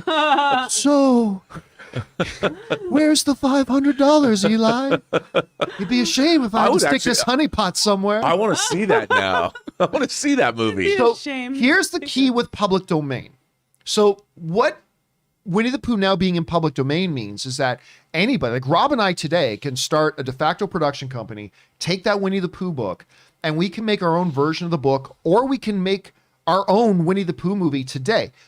What we cannot do is anything that other studios have done with Winnie the Pooh that was not from the book, we can't do. Oh. So that's why, like that, this came up big with Wizard of Oz because the original book Wizard of Oz is in the public domain. You can do anything you want. But when the James Franco movie directed by Sam Raimi came out, which I think was called Oz the Great and Powerful. By the way, I like that movie. But anyway, what Oz the Great and Powerful could do, it could do anything from the books, but they couldn't do anything from the original movie that they put in on themselves. Like the original of Oz movie, they added some of their own things. Like I can't remember if the ruby red slippers were, I don't think they were Yeah. in the book, I don't think so either. but there was something key. It's like, so they couldn't do that in their movie. So I don't know, Rob, you're doing a Winnie the Pooh movie. What do you do? Oh, I'd make him a secret agent. Secret agent, bottomless. You know, Bottomless the Pooh. I mean, I think that would be, yeah, why not? You know, because he can get in anywhere. Who's going to deny Winnie the Pooh entrance? Nobody. He could get in wherever he wants to go. Nobody would stop him. No border crossing guards could say, you can't come into our country. Everyone would let him in. He'd be the greatest spy ever. You better tell me the information or I'll have Piglet come in and have a discussion with you. I mean, yeah, it's just an Eeyore. Okay. All right. What's next? Abdul says, hey, John, if the DCEU reports are true, I'm actually happy about that because it could be the soft reboot I wish they did after Justice League 2017. I will miss Cavill and Affleck, but to me, this is a good sign for the universe without past issues. Look, the bottom line is this. The DCU has not had the success that they hoped they would have. You can't just keep doing the same things and expect more success. What do they say the definition of insanity is? Repeating the same thing over and over again and expecting a different results. result. That's insanity. So if they're going to change directions, it means they have to do some things differently. If that were up to me, I mean, obviously I do more with Henry Cavill, but I get it. I just get it. All right, last question of the day. What's next? Lee Cameron says, John, the 2 new suits from the movie have been added to the Spider-Man game, and I must tell you, the red and gold suit looks gorgeous in the game and my new favorite suit. What's your favorite Spider-Man suit? I generally don't care about the suits, about anybody. I really don't. Like even Black Lightning, it is the worst superhero costume I've ever seen in live action. It's awful, but I love that show and it doesn't bother me in the Dude, you least. don't like the 70s disco vibe? Come on. It was a terrible, terrible suit. But I'm not a big fan of the red and gold suit, but honestly, it doesn't matter. As long as I look at the character in the costume and I can say, oh, that's clearly Spider-Man, then I'm okay with it. I mean, I'd rather it not be the Iron Man Jr. suit, but that's me. Otherwise, I don't have a favorite suit. Do you have a favorite suit? Well, I got to tell you, what our viewers talking about is the amalgamated suit. That's the upgraded suit mixed with the Iron Spider suit. Right. I do love that, and I can't wait to get that hot toy. Just telling you. Yeah, I think that my favorite suit. I love the upgraded suit from Far From Home, the black and red that he created. Right. But I'm telling you, Miles Morales with those Jordans or those Nikes on, That's pretty dope looking suit. that is a That's- look that could pass by just walking through the neighborhood. It's pretty dope. And they have the game. The Miles Morales suit from the game is awesome. That suit is awesome. I'm gonna get that because I got a PS5 now. I'm gonna get that game, but I have committed. I never got past like the first hour of the original Spider-Man game. Please get the Miles game, John. Well, here's the thing. I will play it. I have to get through that first Spider-Man game first. I've promised, because what happens with me is I eventually get really frustrated. You do. And I just put the controller down and I walk away. You do. And I do.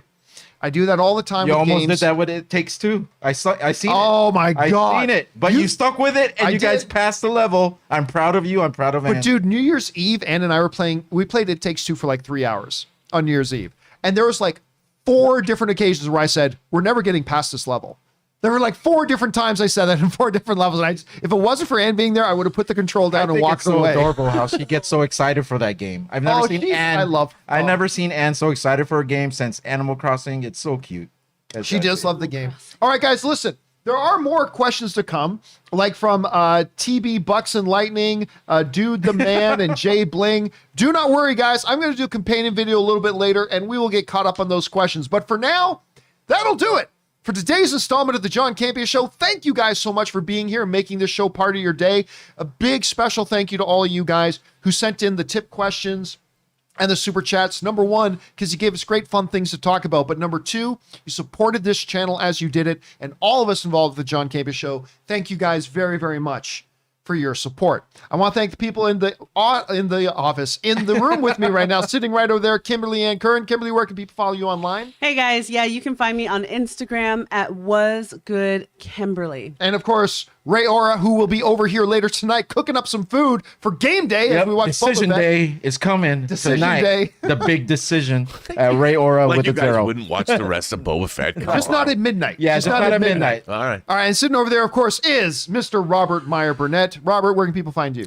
You can find me on Instagram at Robert Meyer Burnett. Find me on Twitter at BurnettRM, and find me on my own YouTube channel, The Burnett Work. And of course, you guys can follow me on Instagram and on Twitter right there. By the way, I just hit 99,000 followers on Twitter.